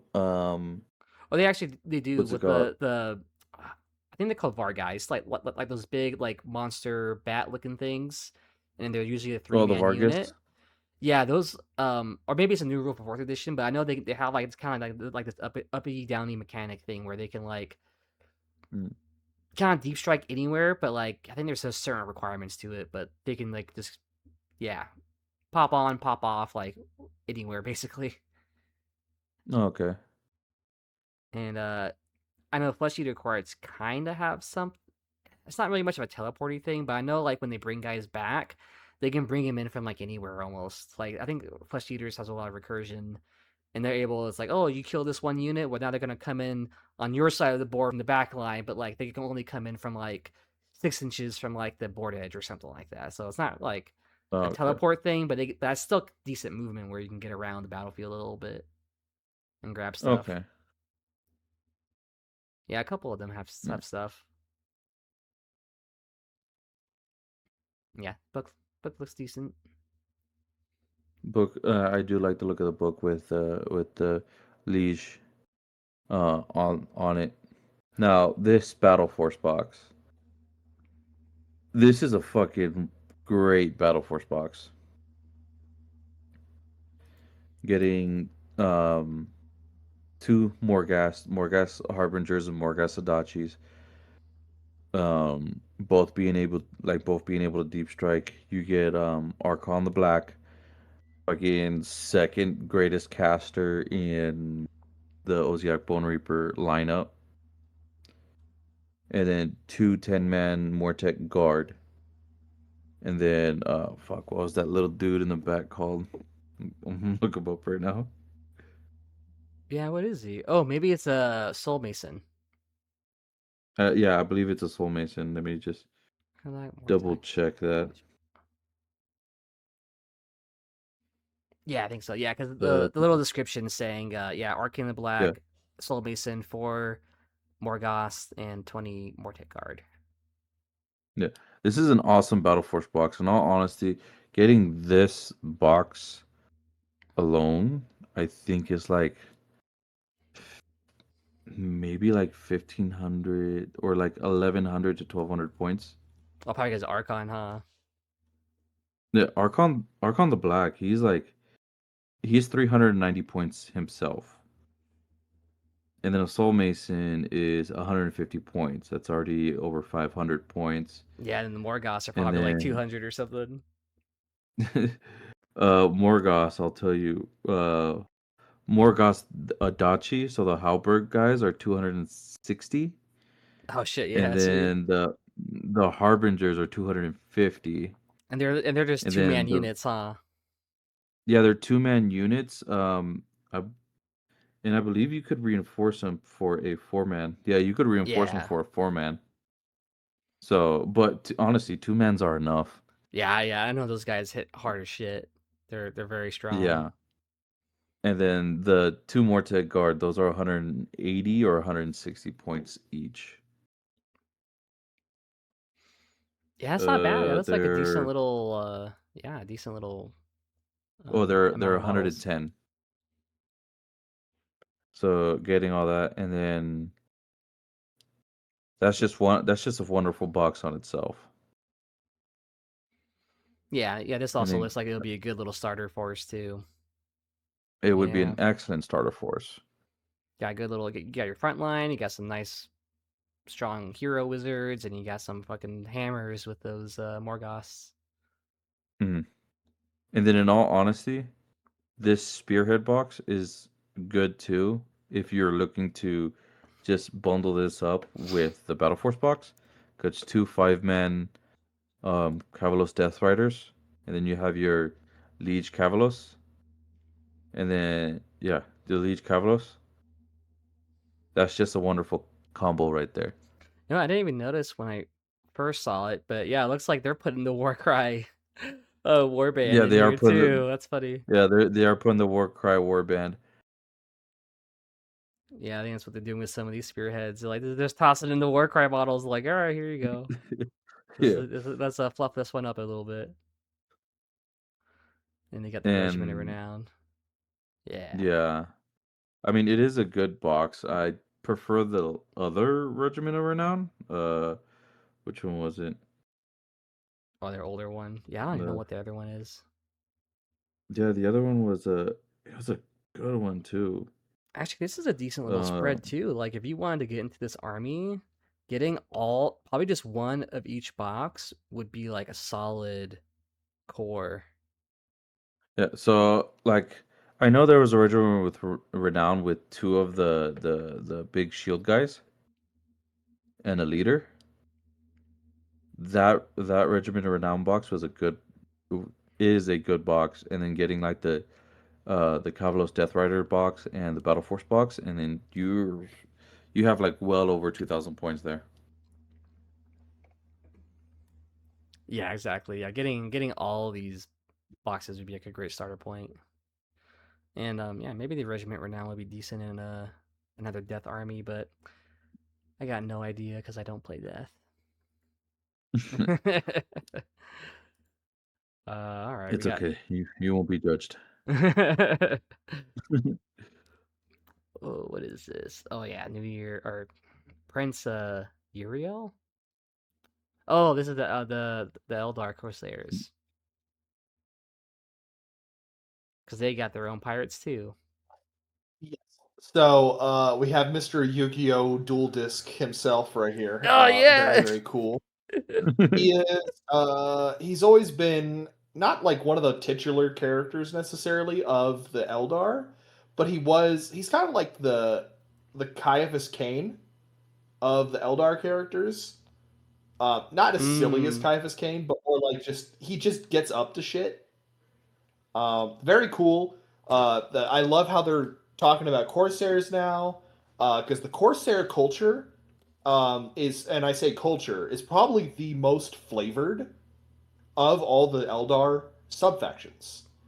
I don't like them the most, but they are the most fleshed out at this point, which is Ah. weird.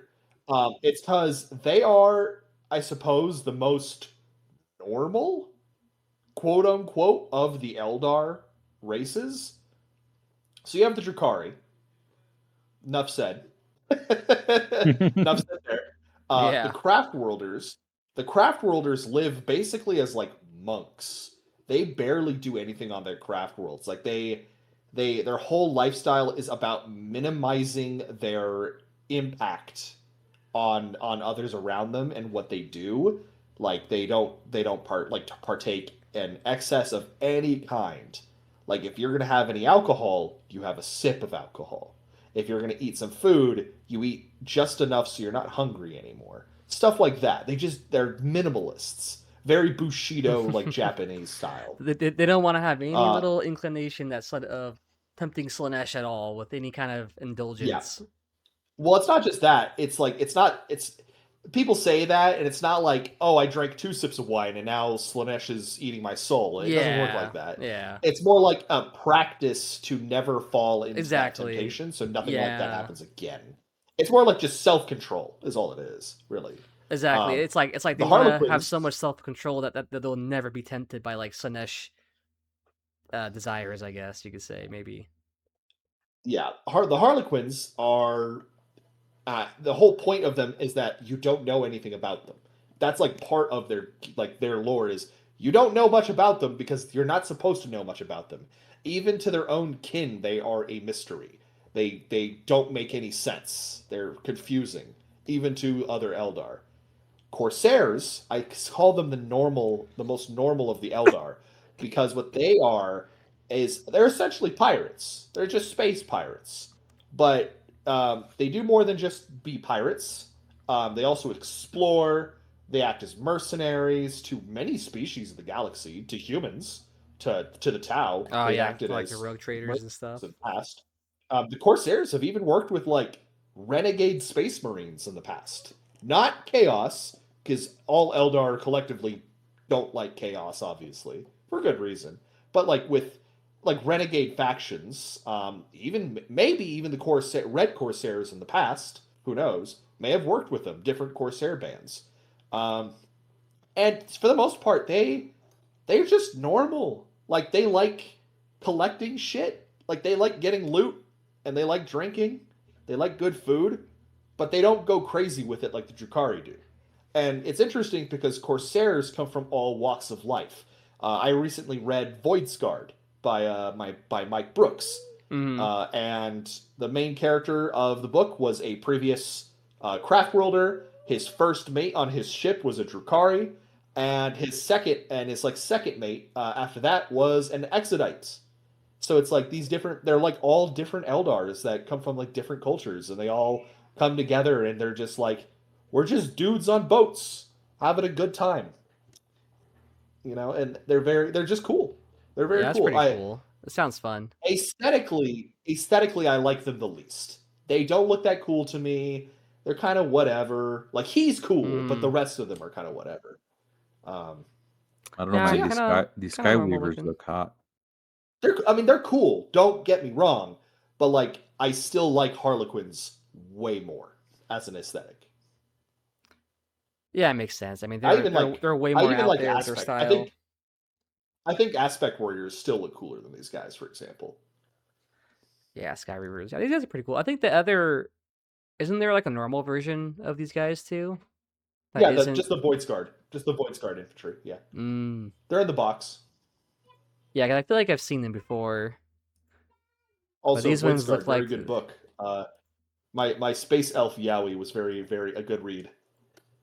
Oh, nice. So you Space Elf Yowie? Yeah, because it's got like a romantic subplot between the main character and another corsair or like a craft world admiral. And then the book before that was Lilith Hesperak's Queen of Blades, and that was Goth Mommy Yuri, which was also interesting. Goth Bobby. Damn, I don't think I've ever seen her, but now I gotta look her up. Goth Mommy Yuri, hell yeah. No, it's like Yuri, as in like it's like female and female like romance. Oh, like the Japanese porn category. It was Lilith Hesperak. Yeah, Lilith Hesperak. She's a Drakari succubus. She's got a character. She's a model. She has a model. Nice. Yeah, this Void Dreamer looks like he's also in fucking Dune. Another fucking space. Apparently, builder. it's a character. That's a named character. Apparently, I don't know anything about them. Actually, does it say on here if he has a name? Yeah, Karseth. It's right there. Oh yeah, Karseth. The gifted Void Dreamer, Karseth, the Athromancer. Yeah. Ooh, yeah. So like a psyker, huh? Yeah, some kind of psyker. That's pretty cool. I always like the Eldar vehicles. They always look pretty cool. A cool aesthetic, too. This crazy. He's got his little like buddy in the back. Yeah, it's weird that they made the Starfang and it's a welcome edition, but it's very interesting they made the Starfang and Viper the same kit. People have been wanting an updated Viper for a while, and they're like, yeah, sure, we'll just make 2 vehicles in one box. An excellent design choice. Like, it's not a complaint. This is fantastic that they did this. It's just really surprising that they do. So is this a Viper or a Starfang? Both. It makes both. This specific model is a Starfang. That one's the Viper. The blue one is the Starfang. The Starfang is the Corsair bike. Or the Corsair boat. Okay, this one that's the Starfang. Okay, yeah, so this is kind of like the normal one that you see usually. Okay. In the box, yeah. And the Viper is the craft world, like the craft world support craft. Yeah, because this one's got like that little backseat cockpit that's just kind of like almost hanging off of it.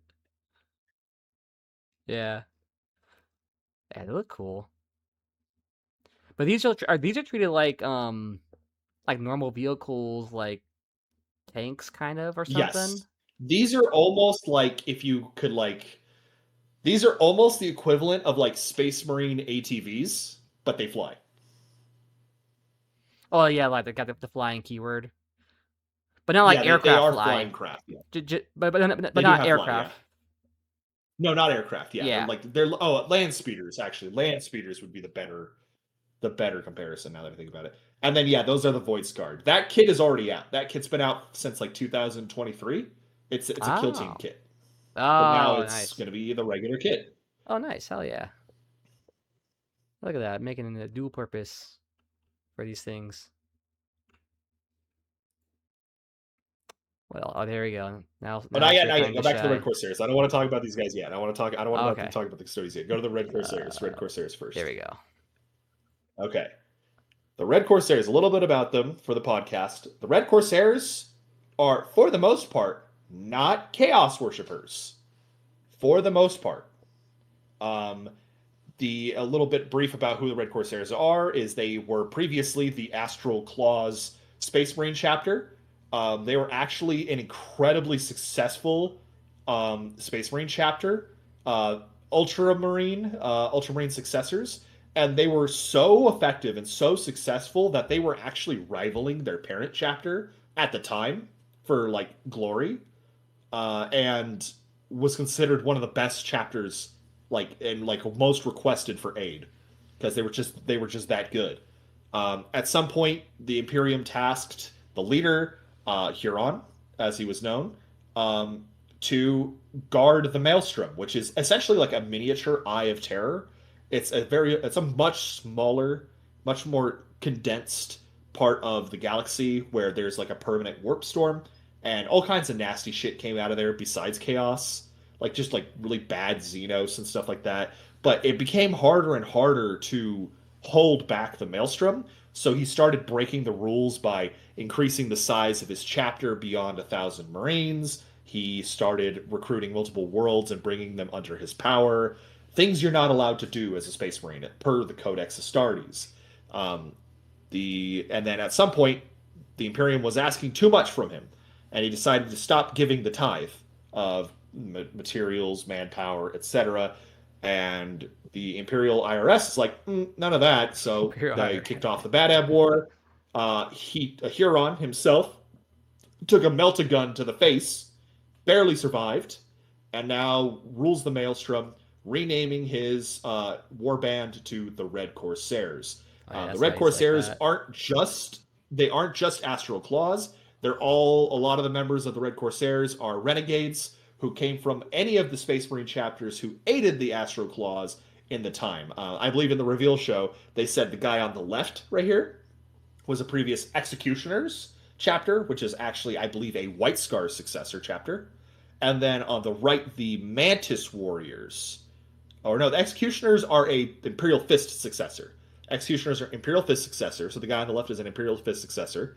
And the guy on the right is a Mantis Warrior, who is a White Scar successor. They're the White Scar successors. And so that's what they do. And I believe the Apothecary guy above Huron there was himself a Astral Claw before he turned to the Red Corsairs, obviously. I like the way he looks. He's like, I'm about to steal your gene seed. And like the sorcerer right here, obviously he answers to the powers of chaos. But for the most part, the culture of the Red Corsairs is very anti-chaos. A lot of them hate chaos because at their heart, they're still Space Marines, like regular Space Marines. They're like, hey, fuck the dark powers. I remember reading a little bit about them in the past that like if you had like a squad of Red Corsair guys and one of them was found out to be a chaos worshiper, they killed that guy because he was dangerous, because he was a threat. So it's not always this way. I think a lot of the upper echelon of the Red Corsairs, like Huron himself and then his sorcerer, they do worship the eighth pointed star and the powers of chaos. But for the most part, Red Corsairs are just renegades. They're just traitor Marines. They're not like all warp tainted and stuff. And you can see that when you scroll down and you look at the Raiders, their unique models and stuff. Yeah, it sounds like they're maybe they just kind of use some chaos. It's like a bargain. Like maybe they'll just siphon some or accept some chaos boons for like whatever task they're doing, but they're never gonna like fully submit to them or something. Yeah. Yep. And so that's like Huron right there. He's obviously got the sign of chaos on his belt there. But how far that chaos corruption goes, who really knows? Exactly. Yeah, I think some of them got some iconography, but it's cool that they even got people say he looks stupid. I hard disagree. I think he looks awesome. I have no complaints about that guy. I wonder if it's because I think I see what they mean. Maybe it's like his stature, like he kind of looks like an older sculpt or something, or that he could be an older sculpt. He's an older Marine. He's a pre-Primaris Marine. I think Badab took place in like the 38th millennium. He looks cool. Actually, this guy might be like a badass, like Thousand Suns proxy. He could be a cool Chi Suns proxy. You're not wrong. Yeah. Yeah, his style. I mean, I think he is obviously a sorcerer. Yeah. His helmet looks. The helmet's cool. Pretty good. The helmet's sick. Yeah, that's actually kind of cool. I wonder if this isn't like a kill team, is it? No, this is a actual unit. This works like the Titus unit, the Wardens of Ultramar, where they're like a whole command squad that can then attach to a different Red Corsairs unit. So it becomes like a super unit, like a Death Star. Yeah, I like they got this like lizard dude with his dog. He's like some bounty hunter or something. Yeah, they're called the Tyrillian Dog Soldiers. They're essentially a race of Xenos. There's some of them that work with the Tau, but for the most part, they are kind of just wandering mercenaries, is what they do. Because the Imperials almost wiped them all out, so I don't think they have a home planet no more. Like little Mandalorians. Oh, I can't zoom in anymore really with it. Oh, there we go. Shit, hell yeah. Yeah, if you scroll down more, it'll give you like the closer up of all the models. I like how the guy even got Trader Guard in here. That's cool. Yep. Yeah, and they have unique like sculpts and stuff for the Red Corsair Trader heads and stuff if you look up there. Because these guys are going to slot into like normal chaos, right? Well, that's the question. Like I mentioned earlier, the Maelstrom detachments, there's going to be a Red Corsair only detachment that will require Huron to play it. But then, yeah, you can slot these guys otherwise into CSM lists. And presumably, if you're bringing the Raiders, you're going to place Red Corsairs anyways. And then, they look yeah, pretty down cool. at the bottom there, you can see the sculpts. As you can see, most of these guys don't even have all the chaosy bits on them. They're just like dudes in armor, which is sick. Like, and they'll have like this guy on the left. He's got a Dire Avenger, a logo, a Dire Avenger, Eldar Dire Avenger logo on his belt. Looks like he's Like about to sing they some kill emo Eldari. songs. He's gonna be like, Yeah, and tonight's the they're just night I'm gonna die tonight. and they have like multiple mixes of armor. Like if you look at the guy on the right, he's got what looks to be a Mark 7 chest plate that's been looted, but those are his right leg. That right leg is Mark 2 armor, really old armor, Wow, and he's got that on. they're all mixed matched. Yeah, they're really just ragtag. Yeah, Yeah, when I was looking through it, cool. I believe one of the Raiders actually has like a Mark 3. One of them has like Look at Mark that. 6. yeah, that's the Mark 7 helmet, which is what a lot of the Red Corsairs would have been wearing at the time of the Badab War, because they had the Aquila pattern armor at that time, like the generic firstborn looking armor. Yeah, they look sick. They And got. then yeah, Oh, even this that guy guy's has got the armor. Mark 3 plate. Yeah. The Mark So 3 Yeah. plate. that guy has Mark 3 plate, but Mark Oops. 2 Greaves from the look of it. Yep. There we go. Yeah, they look cool. This is definitely like some generic chaos stuff I can get into right here. Yeah. The little top knot, nice. And of course, they even give him the swords that look like little like Cutlasses. yeah, Yeah. cutlasses. Yeah, yeah, Yeah. Cutlasses. nice. That guy on the left is my favorite model of all those raiders. He looks so sick. The beaky, the guy Yeah. with the beaky. Oh, I Mark love the 6. That beakies. hose Yeah, goes so hard. And he's got beakies like the look nice. scope on his belt in case he needs it for his bolter. He's just got like the scope hanging there Oh, he on his does. belt. Yeah, that's Yeah, sick. it's really That's a good little really good detail. looking. Like these guys look like professional Astartes. Yeah, They they look like do. they would be normally. They're just traders. Or they could be like special forces or something. Or yeah, That's what they're going to play as. That's what they're going to play as on the tabletop. This guy at the bottom is the best model in the release. He is a space marine with an eye patch and a cutlass. That is incredible. yeah. He's a space Look at this marine dude. pirate. There You we go, cannot nice. beat that. You can't beat that. You can't, in all That's honesty. peak. That is Oh, peak. even he's even got a bayonet on his pistol. It's so Oh cool. yeah, pistol bayonet. So yeah, if I It's misuse my a plasma shot, I'm gonna fucking power- stab you. A power cutlass with an eye patch. This guy Oh. walks up to other Marines and unironically says, "Avast ye." Yeah. I feel Dude. like his weapon's gonna have like this sword specifically is gonna have precision. Yeah, that'd be awesome. You definitely gotta kit bash this guy with like a fucking black pirate hat. Oh yes, yeah. Look, he's even got like an imperial insignia like hanging off his like Yeah, Aquila hanging as a trophy. Yeah. yeah. And a hook, like a pirate hook. Yep. Pirate hook. I mean, that version right there, that That's one still funny. looks really good. That does look really good, but it's still not as peak as the cutlass and eye patch. For sure, Not even dude. close. I feel like Honestly, this is the this best would- version. Yeah, this would be good like as a proxy fucking Chaos Lord. Oh yeah. Oh, yeah, the bottom They're ones? gonna fill the same role. Yeah. Yeah, they're Yeah, gonna fill the same role.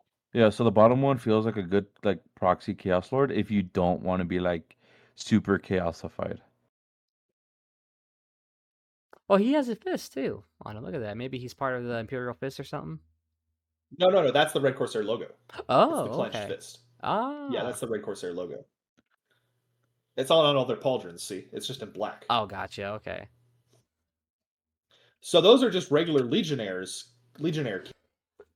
kits, but they've been they have Red Corsair upgrade screws on those helmets and on the pauldrons and stuff. Some of the weapons also.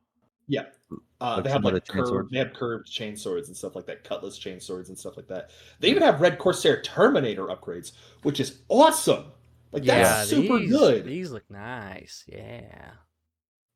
Which I do like. It does tone down the chaosified a bit. Which is a nice touch because that is actually something really interesting in the Red Corsair lore, is that they did specialize in Terminator assaults. That's one thing the Astro Claws were really good at back in the day. They utilized a lot of Terminator shock assaults is one of the things they specialized in. Yeah, I hope they got some So cool now that they have rules. like unique Terminators, That'll be fun. Normal And I Chaos don't. doesn't have like war scrolls for just like Traitor Guardsmen, do they? they do, they do. Oh, they do. Oh. But it's cool. It's another cool lore touch because it wasn't just the Astral Claws and like the Executioners and Mantis Warrior chapters that all fought against the Loyalists in the Bad War. There was also entire like huge amounts of regiments of just regular humans that genuinely believed in the cause of the Bad Ab sector, and this is represented here. These humans are like, these are just like Astra Militarum guys that are like, yeah, Yeah. fuck the Imperium.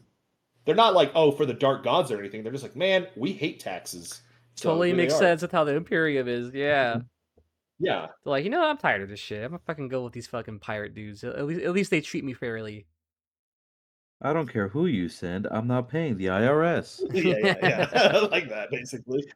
I ain't paying any more taxes. And so, yeah, there's the Red Corsair upgrade sprues. Comes with a few unique little bits and baubles, the pauldrons, unique heads, the water transfers if you want to use those. Oh, like this little this piece right here. The ammo Nice head. bandoliers, yeah, they're awesome. Ammo with That's like a a Drukhari dark. head. Yeah, I was gonna With say a looks Drukhari like a dark elf head. That's funny. Yeah. Hell yeah. That's because they fight Drukhari quite a lot in the Maelstrom. The Drukhari like the Maelstrom. Yeah, actually, I can see that. That totally seems right because Yukari are like little pirates too. They just always out raiding and stealing people and stealing supplies. So I mean, yeah, pirates fight each other all the time because they're all trying to raid the same people. exactly. I guess I can go to the. Yeah, this this is all one. you, Bush. Yeah, isn't it? Oh, This gee is totally willikers. gonna be what Iron Hands, Primarch Iron Warriors. or Iron Warriors. Iron Warriors. Yeah, Yeah. this I has to think be it's it.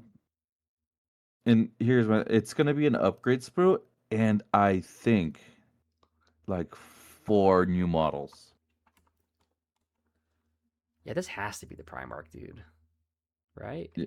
Not that one. I think okay, so this is what Wiz showed me the other day. If you go to like the exhaust port, just a picture of the exhaust ports, and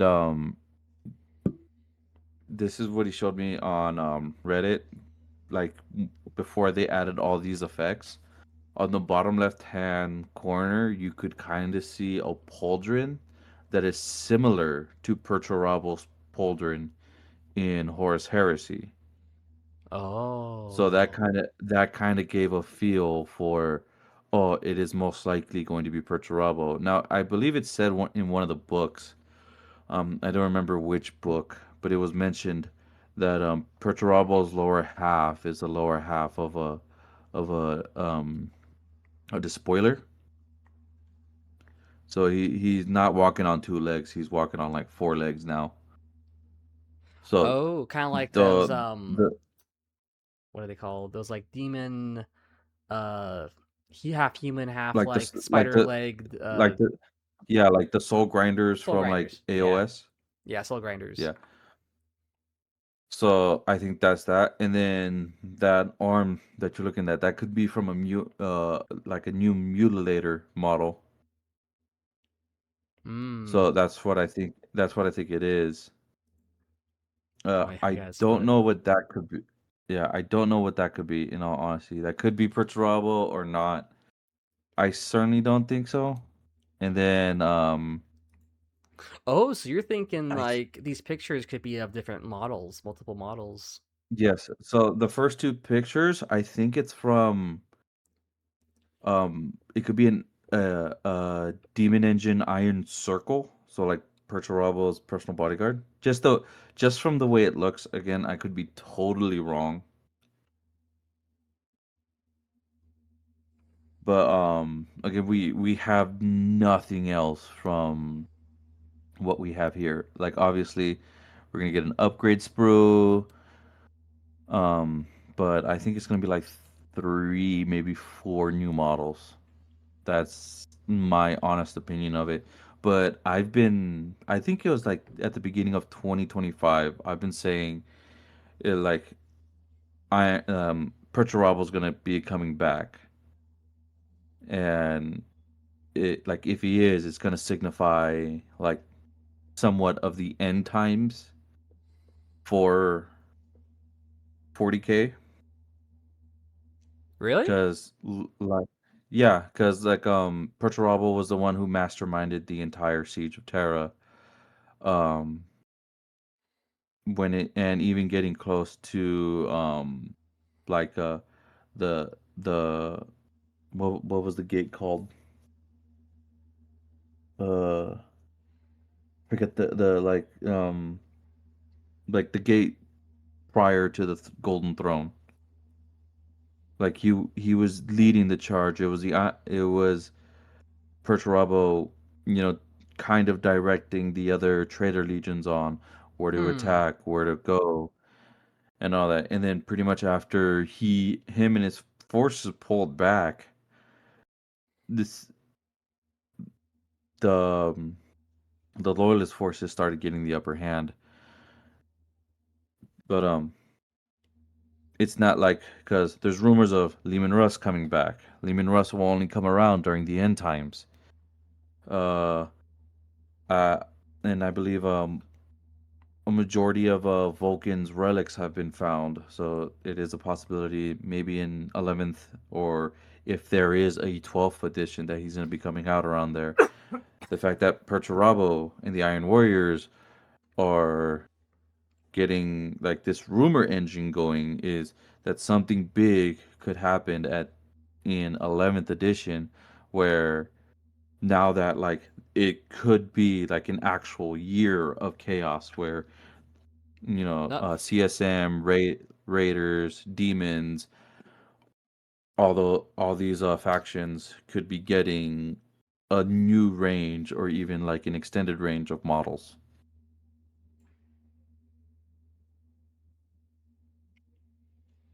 That'd be pretty nice. Yeah, it would be nice. But it's actually like super exciting that from the looks of all these that it's going to be more focused around demon engines and vehicles. So it's going to be more it going to be hard hitting and primarily shooting, which I am more used to than the actual melee phase. Yeah, More because used in the they're shooting all phase. about yeah, sieging and vehicles and that kind of stuff, right? So Yeah. yeah, probably should be like Yeah, yeah, more shooty yeah, heavy. and it's actually exciting to be like actually see a true Chaos Undivided faction instead of like the Black Legion is like a true Chaos Undivided faction. Yeah, like having some like variety instead of it just being like black armor guys in black armor. Yeah.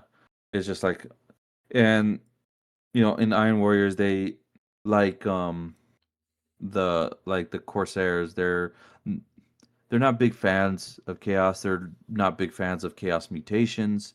It's very known in their lore that whenever they get a mutation, they just cut it off and replace it with some form of cybernetics. Um, Ah. they utilize they utilize the obliterator virus a lot. So taking a look at like some of these pictures, seeing that it's like mutilated flesh that's combined with technology signifies like okay it's a mutilator virus so it's going to be obliterator virus so it's going to be not chaos enhanced but it's still going to be a little bit chaosified. Makes sense. Yeah, they're gonna still be using the chaos powers, but they're gonna kind of mechanize it.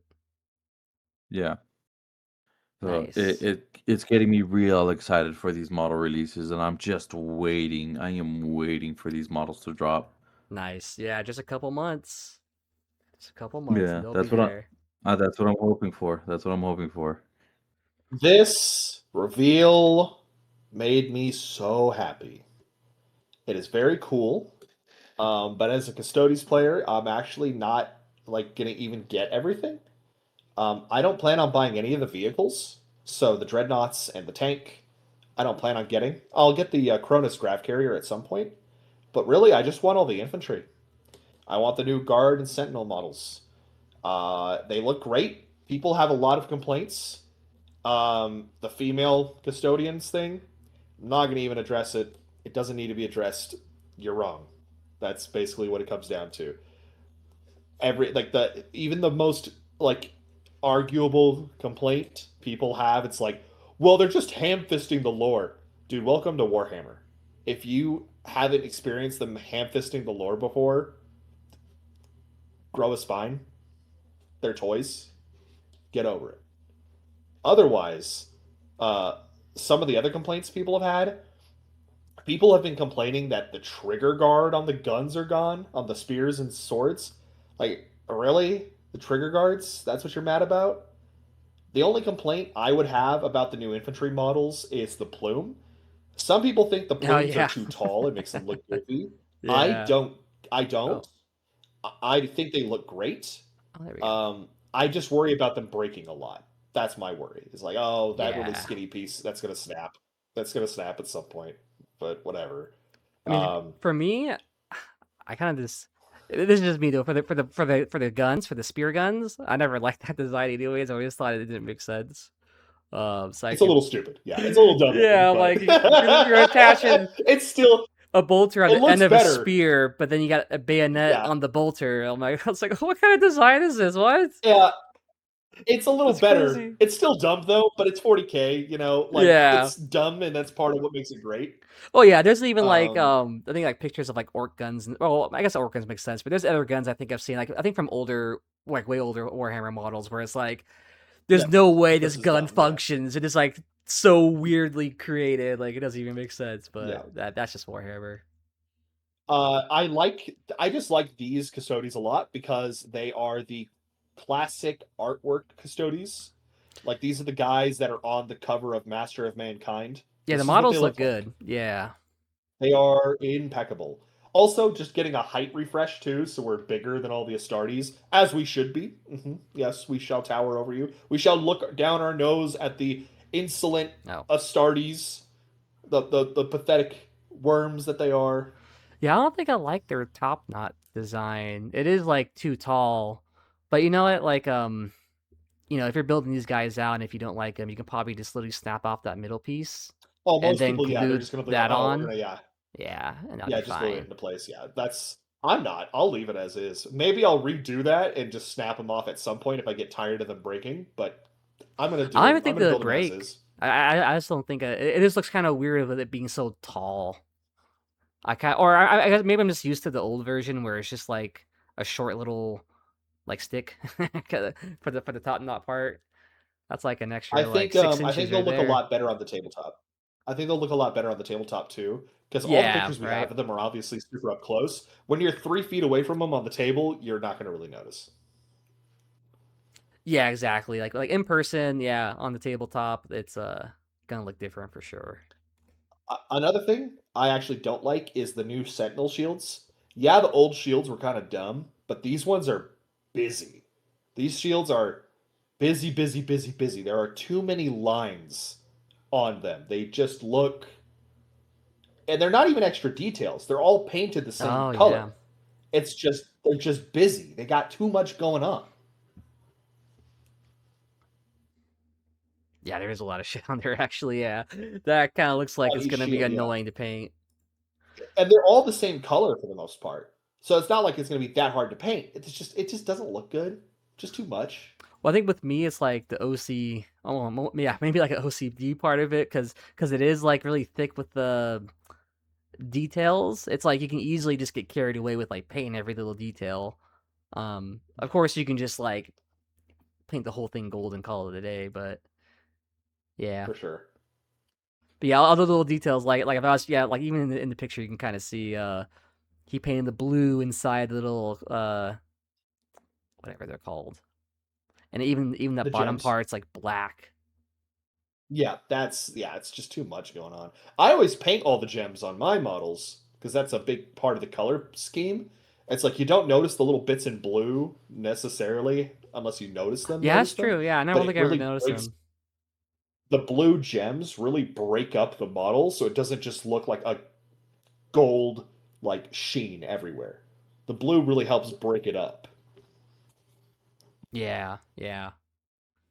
Gives some a little bit of contrast, like some small contrast Yeah, in the middle of all the it breaks up gold. the silhouette. Yeah. Yeah. The Caladiuses are Caladiuses. I already own one.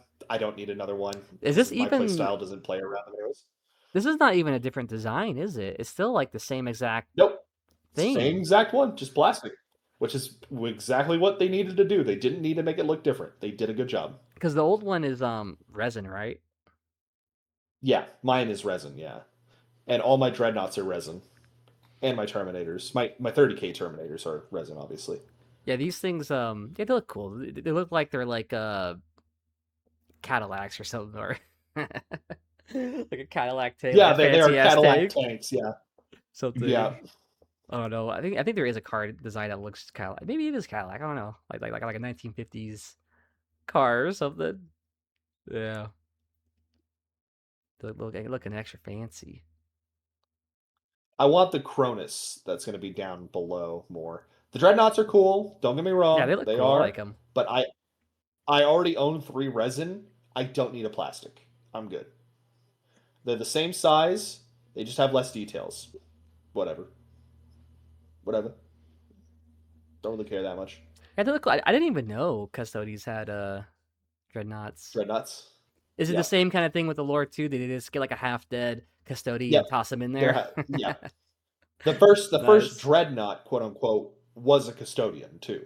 Actually, the very famous 40k phrase, "Only in death does duty end," actually comes from that custodian dreadnought.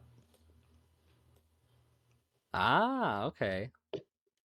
So the original usage of it and why he was interred, it was actually during the Unification Wars on Terra, where he was wounded in the final battle. This custodian in particular was wounded in battle protecting the Emperor against the Malin Sen, as they were called, which was like the last holdout of resistance on old Earth against the Emperor. And he was the first custodian to ever fall in battle as well. Didn't fully die, so the Emperor used experimental technology to put him into a custodian or into a dreadnought. And on the chassis of that dreadnought, the Emperor wrote, "Only in death does duty end." So Sagittarius was the very first dreadnought and the one that the term was even coined for in the first place. That's interesting. So Custode is leading the way with the dreadnoughts, making it be Yeah, the it's start. the Contemptor dreadnoughts were actually for the Custodes. But basically, the Astartes version of the Contemptor dreadnoughts are like the mass-produced, cheap versions of these, while these are the originals. Oh, you're saying the Space Marine ones are? Yeah, the Space Marine ones are the copies, and like the cheap Like the knockoff. cheap copies, While the the team Custodian of... dreadnoughts, yeah, are the original ones. It's also a Custodian piloting it, so there's that too. Right, yeah, he's The gonna Shield have all of Captain his model. experience and training and all that. The Shield Captain model is actually my least favorite from that reveal. Oh. I don't like the posing. I don't like the weapon options. And they don't look different enough from the generic infantry to like really differentiate themselves. Yeah, that's true. It really could just come off as like one of the other sword and shield guys. Yeah, one of the other characters in one of the other models in the unit. Yeah. Like the point is the Custodes, like I mentioned before, every custodian is an individual. So, they're all supposed to look different. Actually, never They're mind. not all supposed to look the same. He's got a tactical rock. That's how you're gonna know he's different. But for the gameplay purposes, they should look different. Yeah, yeah. Differentiate them. Right, you're gonna look at the table It's like, fine. wait, who's who? Like, hey, he's got a tactical rock. That's how you know he's a leader. If I get look one, at that. He's standing on a rock. If I get one of these, I'll use it, but I'm not in a hurry to get one. Right, because you already got them, right? So it's like you don't really need them. Yeah. Not only that, but if I'm playing 40k, all the named characters aren't these guys. They're all the old models, so it doesn't matter. I don't think she's a different model. No, she's a unique character, probably, huh? No, it's just a female head for the Oh, model. so it's the same one, but female head. Okay. Yeah, it's just a different head option. And to be fair, people have pointed out that head is very badly painted, so it doesn't make them look good. That's Actually, just a I bad think paint this is head. like They one of the just- better looking heads out of the female heads. I think some of the other female heads look even worse than this one. I like the bald chick. She This looks one sick. looks like she's just like for Mother Russia or something. Yeah. I thought she looked like a Greek. I thought she reminded me of like a Greek goddess. She's like, Like, you want the Hera or pierogi? something. Maybe with a little whatever it's called, The wreath. Yeah, wreath the thing wreath on her hair, head. Yeah. I already own 6 Venatori. I don't need more. They're cool. I don't need more. So, whatever. Maybe I'll get them eventually, but I'm fine with what I have. Yeah, just custode version of the flying jetpack kind of guys. They do look very nice, though. You know what? Does your old version come with tactical rocks too? I made mine with my own tactical rocks because fuck using flight stands. I used actual rocks from my yard on the base to do it. Oh, nice. Oh yeah, your base is like probably all heavy now with those. They're very heavy. This is each a different base is like a quarter pound. What's that? This is a different kind of tank. It's the same tank, it's just a different weapon choice. Just different head. Yeah, probably the same kit, and you swap the head piece. That's the anti-tank version. And then this is the Cronus. This is the vehicle I'm going to get. This one at the bottom. This is probably the same kit too, probably. No, it's not. It's a different kit. Because this thing is like almost double the size of the other guy, of the other tank. Oh, okay. They're way bigger. They're humongous. This I'm going to get. Too? Yeah, maybe. Yeah, this looks pretty cool. This is definitely classy. Oh yeah, that's crazy. Yeah, carry 7 custodians. This is a transport? Yeah, it's their transport for 30k. It is their transport. 40k doesn't have a version, does it? It does. Yeah, you can use the resin one right now because it's in resin right now. But it sucks, so no one uses it. Like it really sucks.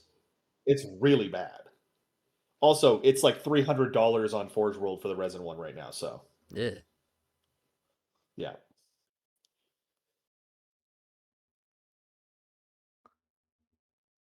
Okay, wow, man, that's it.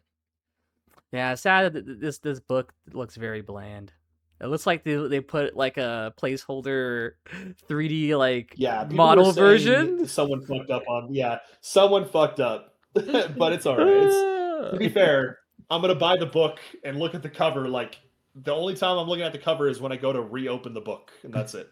Yeah, it's like, oh, here's our temporary test template, and like, oh shit, I didn't take it off. They could have just had a black flat cover, and I'd been like, cool. I don't care what's inside of it, anyways. So yeah, don't matter.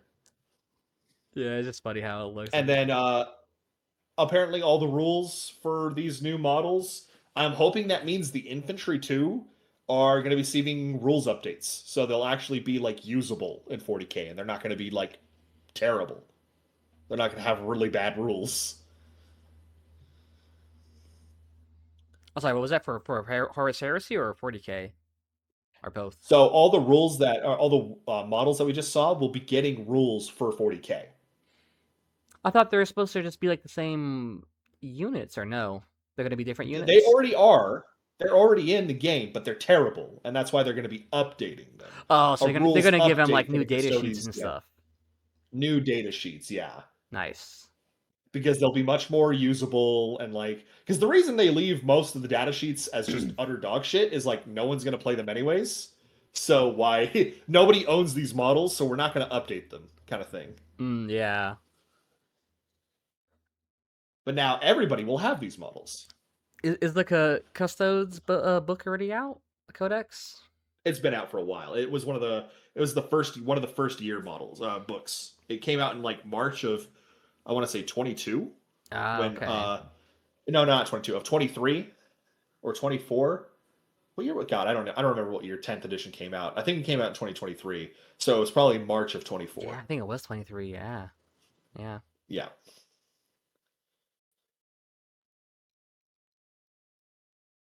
Dang, yeah, it's already been 3 years for 40K.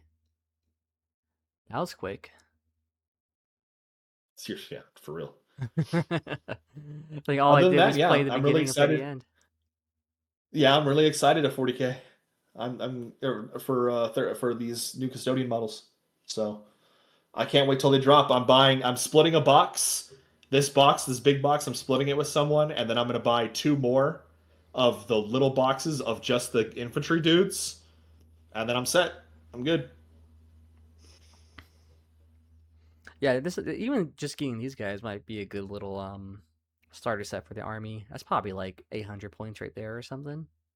600 In points. 40K right now, that would be about, because you can't run 6-man squads. Oh yeah, So if you were to run them, if probably they're just 8, 10. there's 12 models and they come in minimum of 4. You could, in theory, run 3 4s, and those would be like 450 points. The tank is 215, so that's 665, and then the Achilles Dreadnought is 155, so that's going to be 700. That's 820 points. Oh yeah, so wow, yeah, so it was like 800 points. Yeah, Yeah, which is a good amount, good amount. and they're Yeah, all usable models. pretty sick. Nice. If Cool. you want to stop the recording for that section, real quick, because that's where I'm gonna cut out. Oh, you're good. Yeah, I think You gonna do the outro or? that's it. Yeah, just the outro because if we're all done, we're all done. And then yeah, we can talk Yeah, about Palm we've been Springs next going for time. like 3 hours, and I need to go to bed. Yeah, exactly. So I'll probably just edit in after this point. Um, so yeah, that's all the new reveals that we got to look at and enjoy. Oh yeah, I'm super zoomed in. Yeah, pretty cool stuff. I think we're all excited for a little bit of different stuff. Um, I don't know if Tyler cares too much about some of this stuff though, but I think all there are all 3 of us Dude, like. I'm just stoked on Trader Guard. Like high on the supply of Trader Guard. Oh, you like that part for the Red Corsairs? Yeah, dude, I love that one. Yeah, those guys look sick. Um, yeah. So I think that's it for this episode. Yeah, we were Yep, gonna yep. talk about Palm Springs, but this episode is already pretty long, so we're gonna talk about that next time. No rush. We'll have a good like hour conversation just talking about our time at Palm Springs for the Warhammer Open. But yeah, Yep. that'll be it, guys. Hope you enjoyed, and yeah, like, subscribe, whatever, rate us on the podcast sites, all that good stuff. Adios, All right. guys.